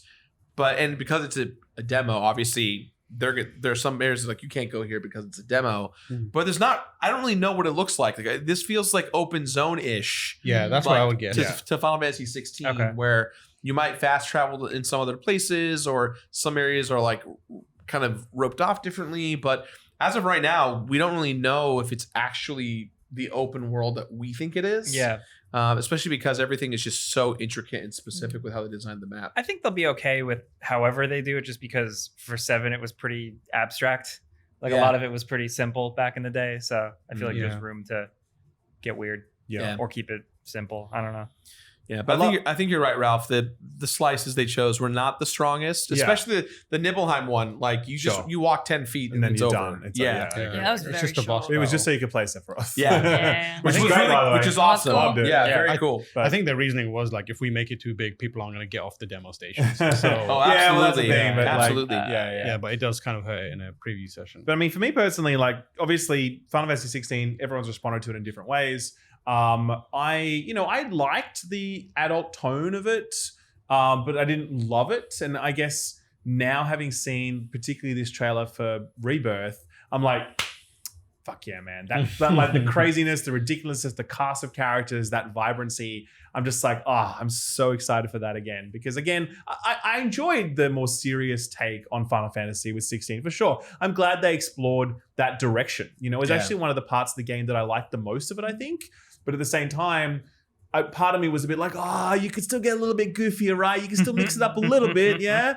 And this trailer was just wall to wall fucking nuts. And I'm like, yes, let's do that, please. I'm down. Yeah, the demo, to give you an idea, Jake, the Junon portion was like there's 4 fiend hunts outside of the entrance to Junon. Yeah. Okay. And that was kind of the only thing you could do. Okay. You could run around the and activity. Did you find so I mean, like crafting was much more of a thing. crafting was a huge thing but too. also chocobos. Did you do the little sniff thing? Yeah. Yes. Because they Yeah. can basically, if there's a treasure around them, they kind of go, and then you follow the scent and you can dig it up. Yeah, you tell it to like sniff and then follow it. And there are these little cute. chocobos that come up to you and they're like, hey, what's up? And then you're like, hey, and then they run away from you. You have to chase them and they lead you to a chocobo stop. And then you can like pick up the sign and then that becomes your fast travel point. Oh, okay. And then you can give I a little missed that. chocobo a little pat and be like, yo, what's up, man? Thanks very much for this. That. How's the theme? Do they have the choke? Oh, yeah. It's Yeah. it'd be illegal to not. So of course, Yeah. you know, Yeah. So it's The menu music was also the same, but I wonder if that's the battle music was, I think it was similar, but like it felt a bit different, just a little, like a few more layers on it. It's so good. Just It was like, good. what The a music was track. great, yeah. What a track. Yeah, man. they Amazing. the interesting thing was, so with these fiend hunts, there were 4 of them, and all 4 of them had 3 objectives that you had to execute based off of completing them. Wait, so it's like do it in the time, pressure the enemy, stagger them at the enemy. Yeah. What the hell's the difference between pressure and I stagger? got you. Okay, Thank so you. Here we go. so pressure essentially in this instance of Rebirth is one of 2 things. It's either you use the most devastating weakness of that thing. So in the case if it's like a hard shelled enemy, like using bio or poison, like is its most devastating thing. For me, it's ice cream. There you go. Or there's a specific task that the enemy will do that you then have to perform to put it in a pressured state. So there was one hunt where I fought this big condor bird thing, and every time I got into a fight, I used the assess materia, and it tells you its weaknesses, its statuses, and then tells you a fun fact. And there's also this robot called Mia that's giving you data points and like telling you about the hunt and the fight, and like it's almost like a Pokedex. It's like this is the thing you're fighting. Isn't that cool? But when you use the assess materia, it tells you in bold font like, hey, weak to this, or this enemy, in this case this condor thing, is like it will be in a pressured state if you dodge at the precise moment that it does a devastating attack. So you piss it off, it gets mad at you, goes to attack you, you then dodge it, and then when you do that, suddenly it's like surprised that you dodged, like, puts it in a pressured state, and then you build up the stagger meter. The stagger meter is what you use to down it and that Condor fight is really well. That Condor fight is really fun. Condor fight is FF7 is like my thing. It also asks you in that fight to be like, hey, it's gonna do this move, interrupt it. Which means that you have to like really pay attention to the actual fight as it's happening, to the spamming, which I think is really clever. Yeah. I found myself getting bodied a lot despite me like using the same old tricks I've learned from Rebirth. I was like, blocking's not working quite as well, dodging's not working quite as well. And I couldn't tell if it was me just not playing the game in the last 3 years or if it was I think just it's unfamiliarity because it gives you a lot of mechanics to get to grips with. Again, there are things popping up every 10 seconds. I played that game so much, the original, and even I was like, why do I feel incompetent right now? And it's just because you're trying to do the new stuff, but also remember the old stuff. For sure. Sounds good. Yeah. And it's February. We know it's coming February now. February 29th. Leap good time for it, right? Yeah. Special. So is there anything else coming February next year that we know of already? There's going to be stuff. Well, I mean, February last year, the last 2 years, has been in a row. nuts. Yeah. But like usually we've kind of known that stuff was coming by this point because the only other window to announce stuff, that's like big stuff, is like the Game Awards at this point, right? Yeah. But you could announce something in December. Yeah, exactly. Yeah. So I feel like February this year looks a bit lighter because January we've now got Alone in the Dark, Tekken, and there's something else announced in January. Prince of Persia, right? Yeah. And so February is this, and I feel like there was something else coming in Feb. Have you got a list there? I'm looking for one. There might have been a couple of things announced in the Suicide Squad. No, it's not. It says February 2nd on the That's going to get delayed. That's getting delayed again. That's getting No delayed. way, dude. We haven't heard of Persona 3 Reload. Oh, okay. Mario versus Nightingale. Nightingale is the former BioWare guys. Yeah, cool. and Tomb Raider bullshit. Remastered. Oh, I That's thought you what I said was thinking of, Sonic actually. versus Nightingale, and I was like, what? I play that. Mario vs. Donkey Kong, Nightingale, Yeah. Tomb Raider Remastered, Persona 3 Reload, Suicide Squad, and Grand Blue Fantasy Relink. Okay. And Homeworld Okay. 3. So it's not like Homeworld 3 as well, yeah. So February's not as nuts as it has been in the past with like 6 AAA bangers just hitting all at once, and that was just like I died in those months. So yeah, this would be nice to play through then. I'm excited. I'm really pumped for it for sure. Yeah. Sure. I'm excited for Spider-Man, the other game we got to play. Yeah. Oh, man, we all Yeah. felt like Spider-Man again. Yep, definitely. All 2 of them. That's Yeah, right. Yeah. Spider-Man. Yeah. So Well, hang on. I want to know because you're a New Yorker. Mhm. This is your home turf. What did you think? So I immediately got to work and just like scoured the map as much as I could. Yeah. And they added like Upper Queens, Brooklyn, and it's pretty good. It's got like it's kind of how their New York is, where it's like really good. It's a really good fictional New York where it's like you can recognize landmarks and you kind of can go off of direction, and neighborhoods do have somewhat of a feel to them, but it's all very sterile. It's idealized. Right. You know, it doesn't have that grit or grime to Sure. it. No one shouting, I'm walking here. No, I mean, that's definitely in there. That has to be, right? Either that or, hey, it's Spider-Man. There's a lot of that still. Yeah. But it's interesting because it's like a lot of low-lying areas now, like in Queens and Brooklyn. So, which is rapidly changing in real life constantly. So, yeah, it was cool. My biggest takeaway, like environmentally, was just how much brighter and vibrant everything is. Definitely. Because I played Spider-Man, the remastered PS5, the PC version. So the density, the crowds, the cars has already been pretty great. Miles Morales was a big jump in fidelity too. But now I think it's like more of a color palette and lighting thing, where this game is like, whoa, like it's very in your face. It's a different time of year too. It's like spring or summery, but it's just got a lot of like life to it, which is cool. Yeah, for sure. Yeah, the crowd density on the ground was what really was like, just straight away. As soon as you look down, you're like, okay, this is a different game than Miles or Remaster or whatever. Like, just the level of visual fidelity. But even just like when I first stepped into that, there's just because the demo began with like this scene in a church, right? And like Pete's in the symbiote suit, and it's all like black and very slick, and just the lighting on it, and the lighting on the wood and the textures on it. The whole thing, I was just like, wow, man, this looks significantly better than I remember. Like, yeah, I mean, and I remember that game looking really good back then. Yeah. So that was one part of the demo that really stood out to me. Just like visually, it's quite a step up for sure. Yeah, it's also just there's a lot more going on. That was my big takeaway. Especially with combat, definitely. There's like a lot of stuff. I found it like, tricky to get grips with. It was pretty rough because now it's like, okay, you're worrying about the dodges, you're worrying about certain attacks that you can't totally. But then like there's different colored. But also you're worrying about parrying now. Yeah, so now it's like you got to look out for yellow, you got to look out for red, then you got to look out for blue, and it's all coming at you a lot. And you can parry. Spider-Man can parry, but not like Batman where he'll grab your fist and twist it around. He just goes.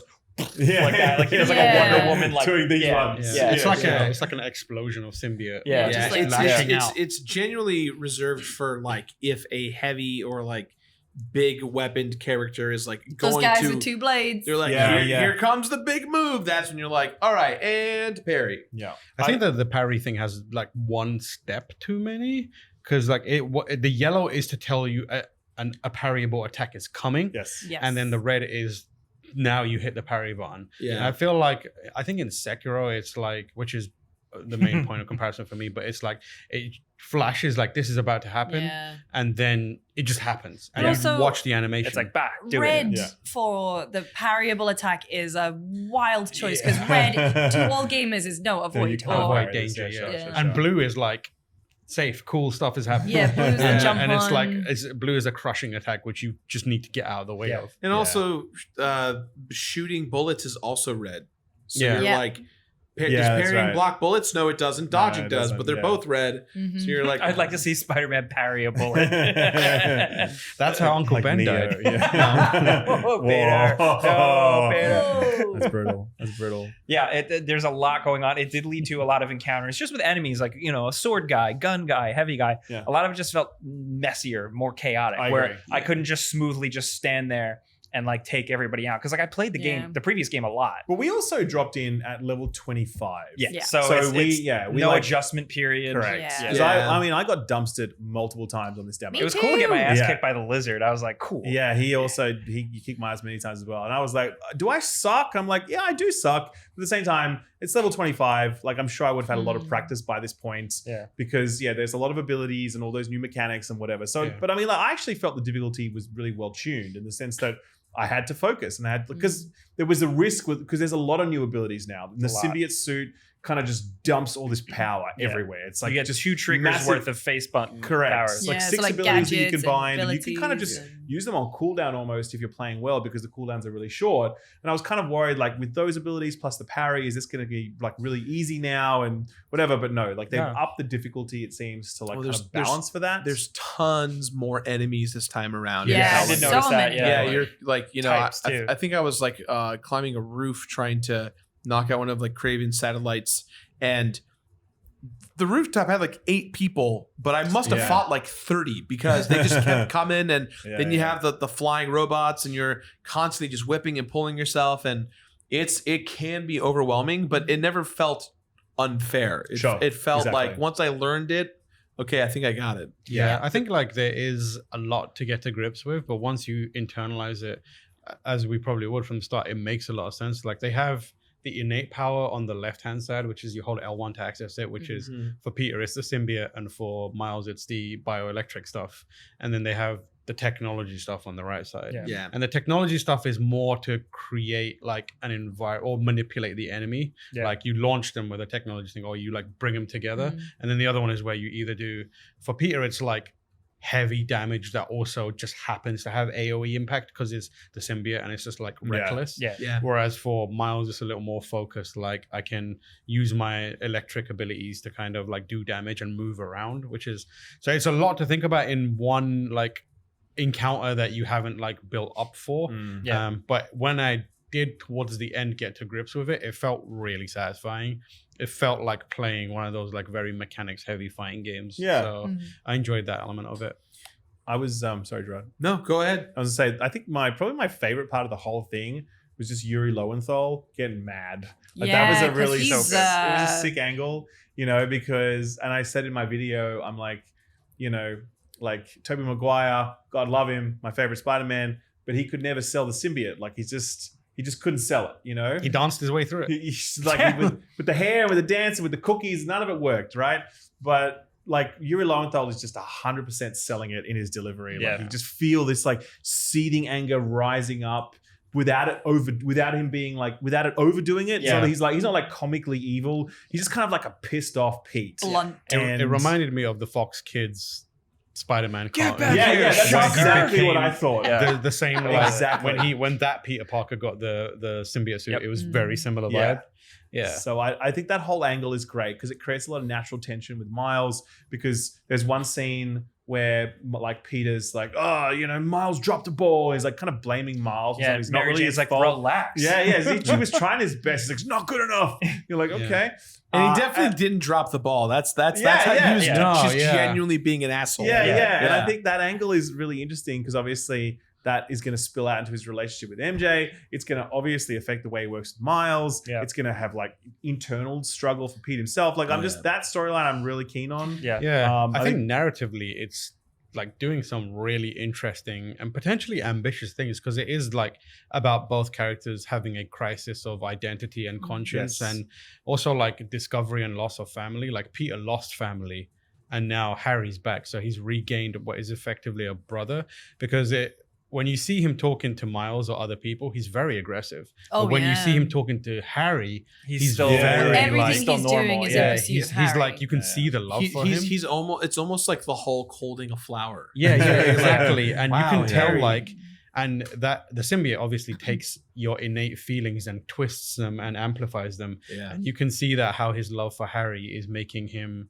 like worse to everyone else. And at the same time, Miles lost his dad. Yeah. And you know, Martin Lee is still out there somewhere, and he's fixated on revenge, but he's trying to justify it as like a heroic thing that he's trying to do. And like they're both on the wrong path as Spider-Man, but they don't realize it, which is really cool and interesting. It's like one of the fundamentals of telling a good Spider-Man story. I agree. They've always known that. Insomniac get it. Like, and I think for me, that's the thing, right? Because I'm sure there'll be a lot of cynical takes on this game, which is like, oh, it's just Spider-Man 2, you know, like it's just Spider-Man, more Spider-Man. You're like, no fucking shit, it That's is. literally what I said in my written preview. It's more of the same, but you have to remind yourself more of that same is more of the best, like superhero, one of the best superhero games ever made. And it's like I think it quite similar, from what I can see, quite similar to Ragnarok, right? God of War Ragnarok, which is that this is a continuation of a saga.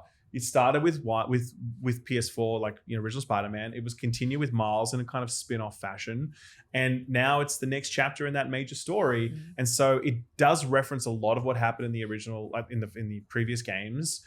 It's similar cast and whatever else, same location, same feel. Like this is you're not picking up a different game here. And I think, you know, some people are going to be like, well, it should feel completely different. Like, no, it shouldn't. It's a sequel to a very good video game, and this is it. And it's a new story, and that's the part that's really drawing me. Like, I'm coming for the story. Yeah, that's it. Like, I'm neither here nor there. Like, the combat stuff is a nice addition. I like it. Brooklyn and Queens, sure, why not? One thing I would say is it would be interesting if those locations were more diverse in terms of how they felt to play. They kind of just feel... I went over there and I was like, oh, okay, this is not as many skyscrapers. You mentioned a little more. You mentioned the wingsuit as well. Like, wingsuit feels great. Wingsuit's great, but I mean, it's full Batman. Yeah, you're just literally just flying, and it's like it was very easy to fly in and out of those areas and not really feel much difference to it. You're just Supermaning around, like especially if you want to get places quick, like you're gonna find yourself relying on just wingsuiting. So the wingsuit lets you glide, especially if there's no buildings, but then you can you slip into like a wind stream down like a city block.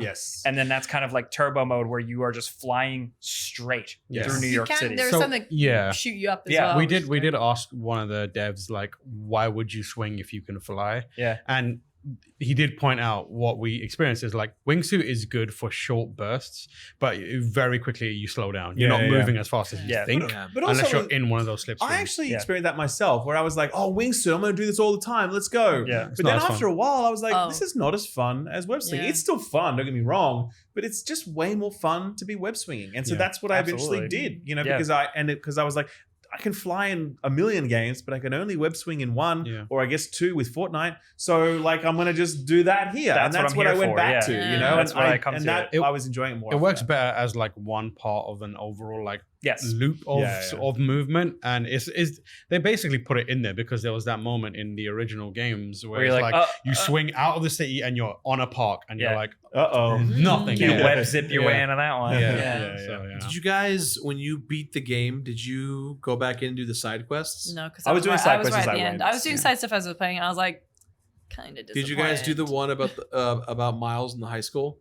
Oh, no. The mascot one. I thought you meant like activities, because I was like, okay, I'm collecting stuff again. No. So Gerard got a good one, like a deep one. I beat the demo, and I noticed that everyone was gone because I was taking my time. It was like just Jake and I, me and you. Tam Lucy and Jeff Keighley. Everyone else was gone.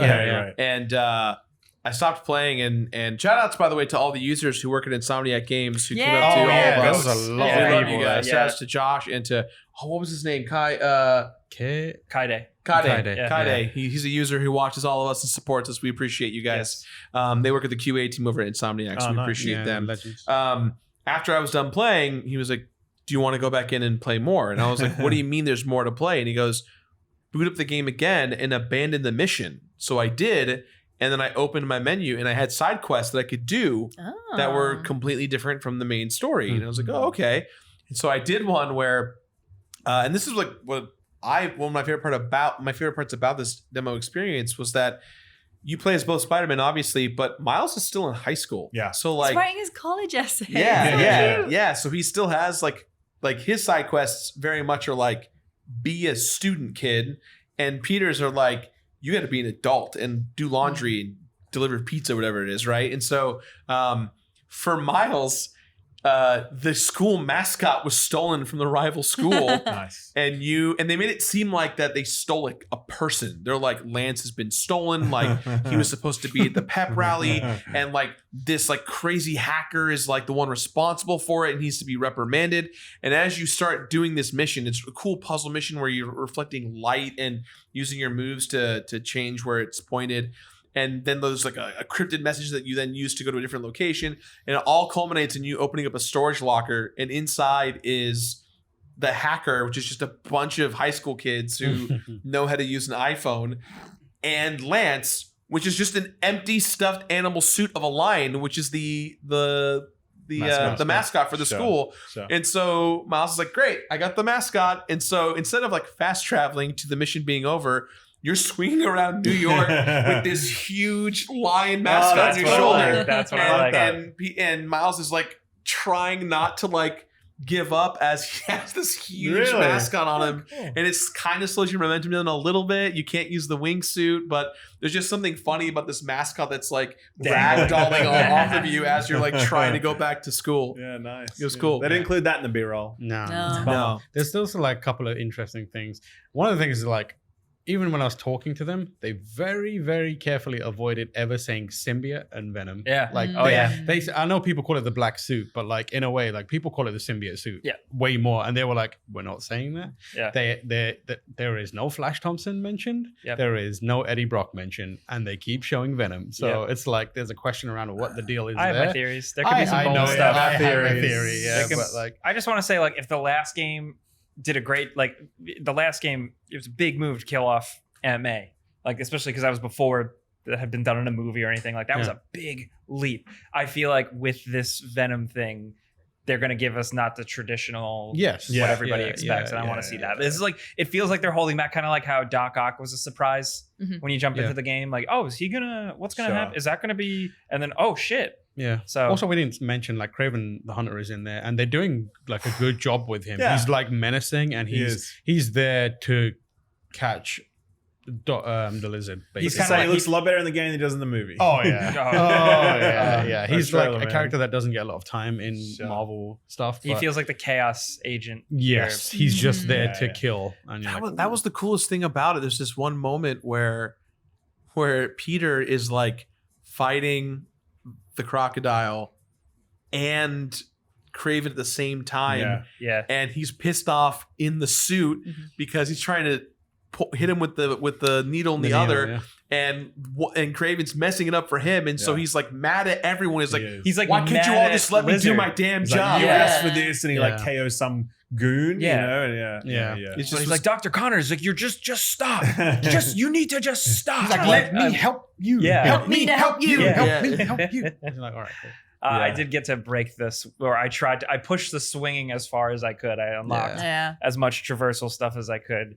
And there's some new moves. So first of all, the swing animations are like, they're good. Incredible. Always. You got it in Miles Morales. Like, they amped it up for Miles, and he's expressive and he's light and he's loose. But now you have that here for Peter as well. So he's got a lot more expressiveness to his swinging. And then the new moves are pretty cool. A lot of cool options. I actually was surprised how much I could increase, because in the previous game, it was like you got your momentum up to full speed and that's about it. Like, you just got there and then that's how you go. But now, like, it seemed like you could kind of go a little further, a little faster. They actually specifically said that though. Like in the briefing, they're like, you fly through New York faster than ever before. Yeah. So maybe they were just talking about the wingsuit, but maybe swinging as well. There's something like the one where you like ping yourself off a building and then the loop is like it's designed. I think they want you to go higher as well. Yes. So you can wingsuit down. So it makes sense.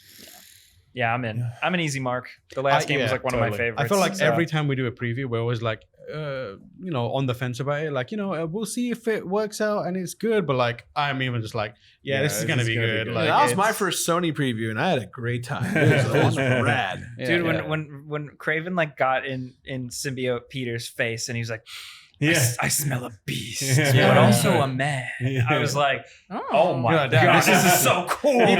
Fuck Even yeah. Sony are doing horny content. Yeah. Whoa, Yeah. whoa, whoa, Yeah, I whoa. didn't even mean that, but yeah. It's the year of the thirst. Jesus. Yes. Whoa, whoa, whoa, Yeah. whoa. He's ready for the 19 inches. For the listeners, I looked him dead in the eyes for that second. Yes. Next, we're going to talk about a question from one of our users. Yes. User question. User submitted This is question. from Jack. We thought we'd do off topic. Jack asks, what are your top 3 movies of all time with only one sentence to justify each?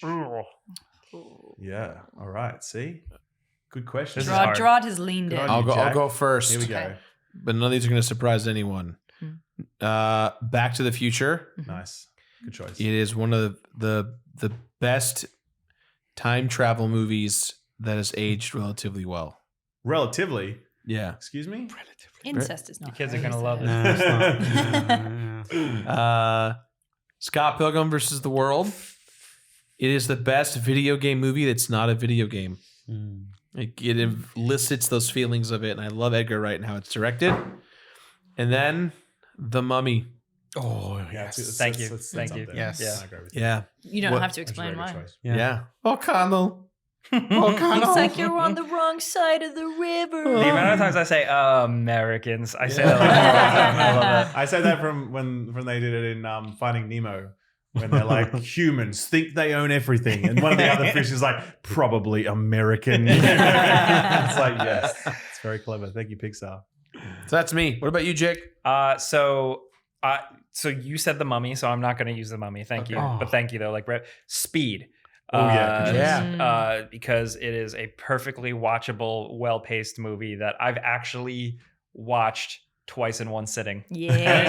It was Back good. to back. I wasn't tired. It was good. Yeah. It goes a bit fast. Best Keanu. Also, it's kind of like it changes, right?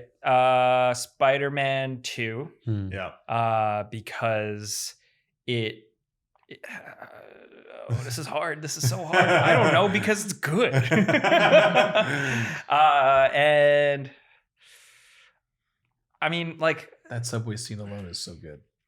okay, actually, that's my sentence is the Spider-Man 2 specifically, because there's a part where he gets knocked off the train and he goes spinning off the train and he hits the street level and he shoots a taxi cab and he starts surfing on the ground with the taxi cab and he flips up, and as he starts swinging back up to the train tracks, the music crescendos in this beautiful moment where he jumps and goes ha like that, and he goes onto the train to fight Doc Ock again, and I'm like getting the willies just thinking about it. Anyway, also That third, was so cute because that was like a kid explaining. And then it was just And going then and then yeah, looking. and he catapulted. And then I don't want to pick like this stuff. It's always obvious. Right now, Prisoners. Denis Villeneuve. Yeah, what a pick! It's gorgeous. It is freaky. It is horrifying. It is excellent. It is. That's a great choice. That's it. Okay, so Terminator 2, because it is the greatest action movie ever made. Sure. That's fair. Still holds up to this day. Even the effects, which is wild. Yeah. The Princess Bride, As you wish. As You Wish, endlessly quotable, fun Sure. family romp that I watched multiple times when I was a child. Oh, yeah. And then Eternal Sunshine of the Spotless Mind, Yeah. because being sad can be very beautiful sometimes. True. Great soundtrack too. True. That's mine. I am going to say RoboCop, because it is the perfect film. Fuck, There's I wish I literally said that. not a wish I said single that. frame you would change about that film okay. in any It's way, shape, okay. or form. I would say Goodfellas, because I think it is just the I wish absolute I said that. peak God. of that entire genre of cinema. And Do I still has not amuse been you? surpassed. Am I funny? And my third one is my out of pocket one is actually, and I'm the only person who says on the entire planet, Steven Spielberg's Hook. Yes. Oh, Okay. I thought you were gonna say Yes, War let's Horse. go. Let's go. A massive fan Looky, I got of Hooky. Hook. I think it's fantastic. I think it's so underrated. It gets so shat on by everyone. No, and it's everyone's good. like, no, you only liked it because you watched it when you were like 8 or 9 or whatever. Incorrect. I'm like, no, that is a fucking great great movie. film. Like Robin Williams, just like fucking Dustin Hoffman as Hook, Bob Hudson, just everyone. The whole thing is perfect. The sets are incredible. Actual real sets doing their thing. Just this is not one sentence. I know, Jack. I'm sorry. No, but you take know, it. That's it. And so Hook, man, Who's me? do it. Smee's me. That's it. Exactly. That's it. I love it. Oh, Terminator 2 and Mummy got taken. So Well, I know one of yours. Demolition Man, number 1. Nice. The greatest action Is it because movie of the ever VR? Is it made. because of the VR? It's got It's 'cause of the everything you VR. want. It's got Wesley Snipes kung fuing the shit out of cops that don't know what they're doing, while Sylvester Stallone is hunting him in a world where Arnold Schwarzenegger is the president, and Taco Bell won the franchise wars and destroyed all other franchises, or Pizza Hut if you're in Europe. And it's predicted pretty much everything. Yep. So it's perfect as a film, Especially apart the from VR. that one bit that I had to cut out. That's one of them. Dark Knight is probably the best Batman movie ever made. Still, even with the Batman out there. Yeah, El Rata Elada. Behave yourself. And then The Shining, I think, is probably Yeah. my third one. Just like classy choice. yeah, Ooh. amazing movie, Kubrick.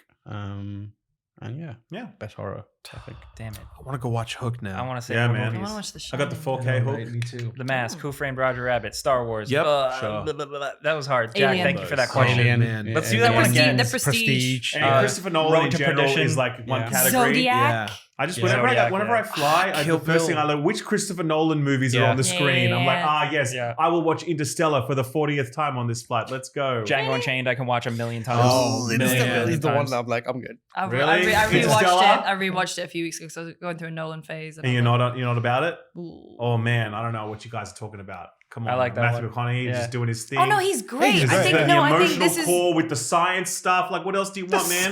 The science I stuff mean, plus the emotion. Genuinely, the conceit with Dr. Man and all that stuff is great. And then our love transcends time and space. And I was like, ooh, you lost me. Well, You lost me, Chrissy. Also, And Jonathan. I don't know what to the say. Watchmen movie is pretty good. The Watchmen movie. Watchmen movie. It's a slaps. good movie. You guys Okay. are gonna. You guys Where are were those. you I guys? didn't know you guys were those Bro, people. Oh, I yeah. get Watch so the annoyed Defenders. with like, the Watchmen movie. No, fucking respect. sucks. It No, really it's like, great. it That movie's misunderstood the great. source Yeah. material. It's like, no, it didn't. Just It because understood it was it more, like, very it well. really understood it. And you know who wrote that movie? David Hayter. David Hayter. Hayter, baby. Where were you Solid guys? Snake wrote that shit. Where were you guys when I needed you? Because when I was in college, everone made fun of me for liking that Dude, that movie. movie That's a rips. great movie. It's so, and the TV show as well. Oh, the TV TV show. show, next level. Perfection. Don't even worry about it. Rorschach is so cool. I feel I like wanna him. be like Remo, like Rorschach. I wanna be mentally ill. Guys, let's do literally me, right? Is that the meme? Yeah, Rorschach is literally me. Yeah. Oh, man. Well, okay. you can submit questions to Contact at friendspersecond.com. Yeah, shout out to the users for giving us weird stuff to talk about sometimes. you. We salute you, Yes. users. Also, I should have said Tarzan. Also, that was really good. That was not With the Come Phil on, Collins, man. the Phil Collins soundtrack. Are you Oh, that fucking Tarzan. kidding me? Tarzan? Like one of the best films. Can you shout it? Oh, also for singing Greatest Showman. Also, Oh, Linda. You know, I still okay. haven't seen Showman, it. I Top still haven't Gun. seen it. That's a whole Wait, other Lucy, category you've of, never like, seen Greatest favorite- Showman? Oh, you'd man. like it. I'm coming to San Francisco. If just for that. If you Yeah. guys say Do it. Greatest Showman in front of Zan, he'll perform the whole show. Oh, for you. yeah. Sick. I knew I Yes. liked him. I messaged him the other day about Yeah. a musical we're going to see, and he was like, I am so jealous. Oh, man. That's cool. Well, we just Well. went up at the same time. Wow. Wow. Wow. Well, do you have a thing when? Oh, man, like, I don't Jake's, know. Jake, knock on the table. Buy me a Coke. Buy me a. I'll That's buy nice. I'll buy you soda. Thanks, man. Yeah. I mean, technically, I bought you a Diet Coke. So Oh, then I owe you. Let's just yeah. We're good. Yeah. Well, Way to throw it back in his face, Jay. Yeah. He Sorry, was just man. wanted to That's slow okay. down. Yeah. That's it. Yeah. It's okay. Yeah. Yeah. Well, that's it then.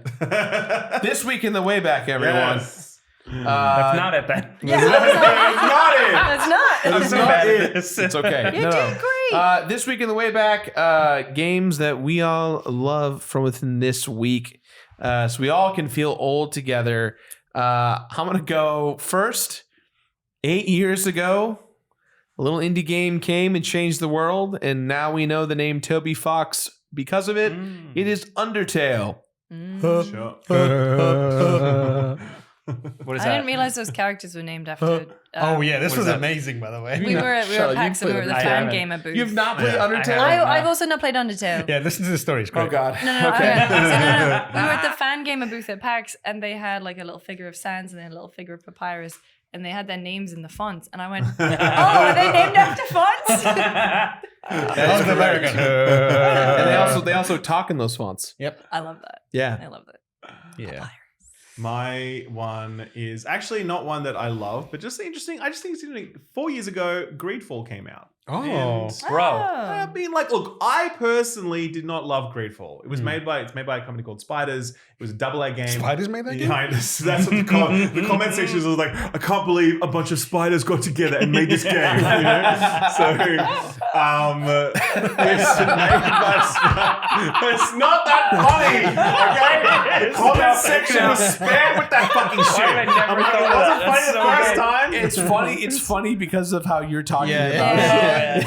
Oh god. So anyway, So good. Spiders, a video game studio, made Greedfall. Bound by Fame, Fame, and Oh, was it also Mars Warlogs. I don't And know. also, I I don't play know all. that one. I play all. You play all the Spiders games, Yeah, right? Fair enough. Weird. Yeah, fruit. Yeah, he's really caught in their web. The studio does actually have a following, like it's a thing for sure. But yeah, like I He just- yeah, he's like, I'm we're not not having any of We're that. not up to, I'm looking no. at the puns. But yeah, like I didn't look. I personally didn't like it. It was like I think it was at 30 hours long, and it felt like they took the first 10 hours and kind of stretched that out over 30 hours. They had all these like reuse spaces or whatever, but like they were really trying to do some stuff, and they were really going for the BioWare style storytelling and approach at a time when no one else was really doing it. So like hats off for like, you know, going for that. And a lot of people really did like it. And they're making a sequel from memory. There's that, like, that's on the way. So yeah, man, Greedfall, 4 years. That's it. We don't often mention the AA stuff in this category. So Yeah. That was a good bring one. it up. 19 years ago, the greatest wrestling game ever made was released. Def Jam Fight for New York. What an incredible concept. Yeah. Wrestlers, supposedly wrestlers, replaced by hip hop artists, and they just beat the shit out of each other. The villain is Snoop Dogg, who goes by The Crow, and he's trying to take over New York. And you've got like Method Man, Redman, you've got every rapper, DMX, and A staggering roster. the best soundtrack, like licensed music soundtrack, bar none. Like it still slaps so hard. I wish they would bring that back, that franchise, or at least do a Many remake. of us do. Yeah. I've like literally written down an entire concept for a new Def Jam game that involves mumble rappers from SoundCloud fighting classic rappers. Yeah. To kind of in a new city. So, that's cool. Oh my god. Come on. That's so cool. We gotta hang out. I want to talk about that. Mine is 23 years ago. So here I am doing everything I can. There's so much singing in this Tony episode. Man. Hawk's There's like Pro a Skater. musical. Was it 2 or 1? Tony Hawk's Pro Skater 2, man. Oh. Yeah, right, sure. Introduced the manual, changed the What world. it's like when Yeah. worlds Wait, collide. wasn't Manual wasn't in 1? Manual was Oh, not you're in 1. right. Manual was in Wasn't 2, and that Yes. but actually really the revert in 3 is what tied the combo chains together Sure. better. Sure. But the manual was significant, and also the maps in 2 were like the best. Yep. And it's great. You And didn't I have love to it. dunk on yourself while you were explaining. Thank you. Mine is also 19 years ago. The greatest life sim game ever made. The Sims Sims. 2. I know, I always Luke, say... The Sims is your destiny. I am Can't go gonna... an episode without mentioning the Sims. Can't go an episode without I mentioning thought Destiny. she was okay? going to say Kingdom Hearts. No. No. It Not has to be anymore. the Sims. Not anymore. She hasn't mentioned it yet. So She's she hasn't- repented. Not I've repented for my She's sins. repented. No, I like... Kingdom Hearts fans have made Kingdom Hearts unlikable. That's what's happened. I Every say time that. you come on this show, I say that. you don't go Something. Kingdom I Hearts, say and that. you get the Kingdom He Hearts wants to people fire mad up at a us. fan base. I'm a Kingdom Guys, Hearts person. I reviewed those I games. like I you love them, guys. but every time I talk to I'm a one Kingdom of you. Hearts fan, I'm like, you're getting a I big get deal. it. I get it. Had to be a King Hearts fan. Anyway, no, Sims 2, for me, I remember I had all of the Sims 1 expansions, and in the Making Magic expansion, they had a disc, and it had the video for the Sims 2, which would be like the main trailer and the intro movie, and I just watched it on repeat over and over and over again. And then, honestly, like, Sims 4 has come a long, long way, but Sims 2, if you look at the animations, if you look at the way that the Sims worked and like they had memories and wants and needs and aspirations and fears and everything, it's the perfect game. I remember when they came in those thick DVD size cases. Dude, it's like a book. Dude, I worked at Game, which GameStop. I was working at EBs at that time. We had. I don't think Sims 2 ever did. Sims 1 did, for sure. 3. We had 4 cabinets just for Sims. It was out of control. And they would empty every day for literally years. Seasons, open for It was business, wild. university, pets. It was a time. Yeah, I remember all those expansions. What was it for the first one? What was it? Hot Date. Yeah. Oh, Hot Date was no, like, no, I no. was like, Do you- ooh, Hot Date. no. I didn't have that one. Do you That want was to pull bad. up that thread? Because I could probably name every single one. Oh. Is it Hot Date Bustin' Out? No, No, Bustin' Out was a the game. one. Hot Date, Living Large, or Living It Up if you're in the UK. Holiday or Vacation, Superstar, Making Oh my Magic. god, I can't Which remember. one was- I remember all these boxes. Which one All was I Monkey remember is Ball? every time she Which one was says, which one I was can the one with see the the monkey box. ball? Yeah. Was that Living Large? Fucking hell. Oh, because you were like rich, so yeah, you get the Yes. monkey I ball. remember You the come out of the monkey tree. Yeah. Yeah, and your sim would yell at him, like, you get mad, he'd be like, "Yeah, yeah, yeah," and then the monkey would come and he's like, hurry up, serve me my drinks. House Party had Drew Carey. Drew Carey, if your party was really good, television host Drew Carey would come. Wow. Avril Lavigne was in, and so was John Bon Jovi was in Superstar. Black Eyed Peas were in a console spin-off Yeah, one. Yeah, that was They're- Dubs. 2 expansions, £15. Yeah. That's how it was back in the day. Yeah. Yeah. Before they got shitty with stuff packs. What a time to be alive. Yep. Well, And in retail. Yeah. That was this week in the Wayback, everyone. There you go. time keeps going. And unfortunately, it's time to wrap up. Oh. Thank you guys all for being here. I don't know why I'm thanking you. We all do this. But thank you. I came a long way to be I was here. gonna say, thank you guys you. here on a You plane for like an did. hour. I got a 15-hour flight home, you know? So He just drove you. Yeah. Nice. it's nice. I'm Yeah. jealous. Well, thank you to everybody for listening. We appreciate you guys. You know, we're here on YouTube, of course, but also on all the podcast platforms. Rate it, you know, tell your friends, Thank you all to, that stuff. Thank you to Tam for Who? stopping by. Damn. Thank you for having me again. Yes. I appreciate it. I'll be For the- stuffed back into my In basement person. cellar. What do you got going on? Excited. What are you working on? Tell the people what you got. I have no idea. I'm sleep deprived. We got like a Spiderman thing going up soon. It'll be up. It'll be up. It'll by the been time- up for It'll be over a week. old news. I Don't know. worry about it. Okay. How about the show that you and Lucy do? That's Oh, we good do a shit, weekly man. show called Spot On, which is fun. I like It's it. a new It's show. fun. It's good. Yeah, I we like try it. and have fun and do new stuff. But yeah, it's good. I like that you just tackle just like straight up and down topics. Like, should we pre-order games? Just like, let's talk about that. And the Yeah, answer is good no, but like, topics. Yeah. let's just have a fun chat about it. chat I'm into about that, it. you know? Yeah, So I it's like good it. stuff. Have Check we it done? out. Should we pre-order games yet? Yeah, Yeah, no, we you did. I what's the one I'm like, I didn't Okay. imagine. Who was I watching if it No, wasn't it you? was us. That's still the idea. That It sounds was good. us. Shit. No, it All right, was back to you. the drawing board. Yeah. Well, that's it. I'm Jake Baldino. This is Gerard, aka The Completionist. That is Lucy James. That is Timur Hussein. That is Ralph, aka Scale Up. See you guys in the next one. Tie your shoes and go to bed. Yeah.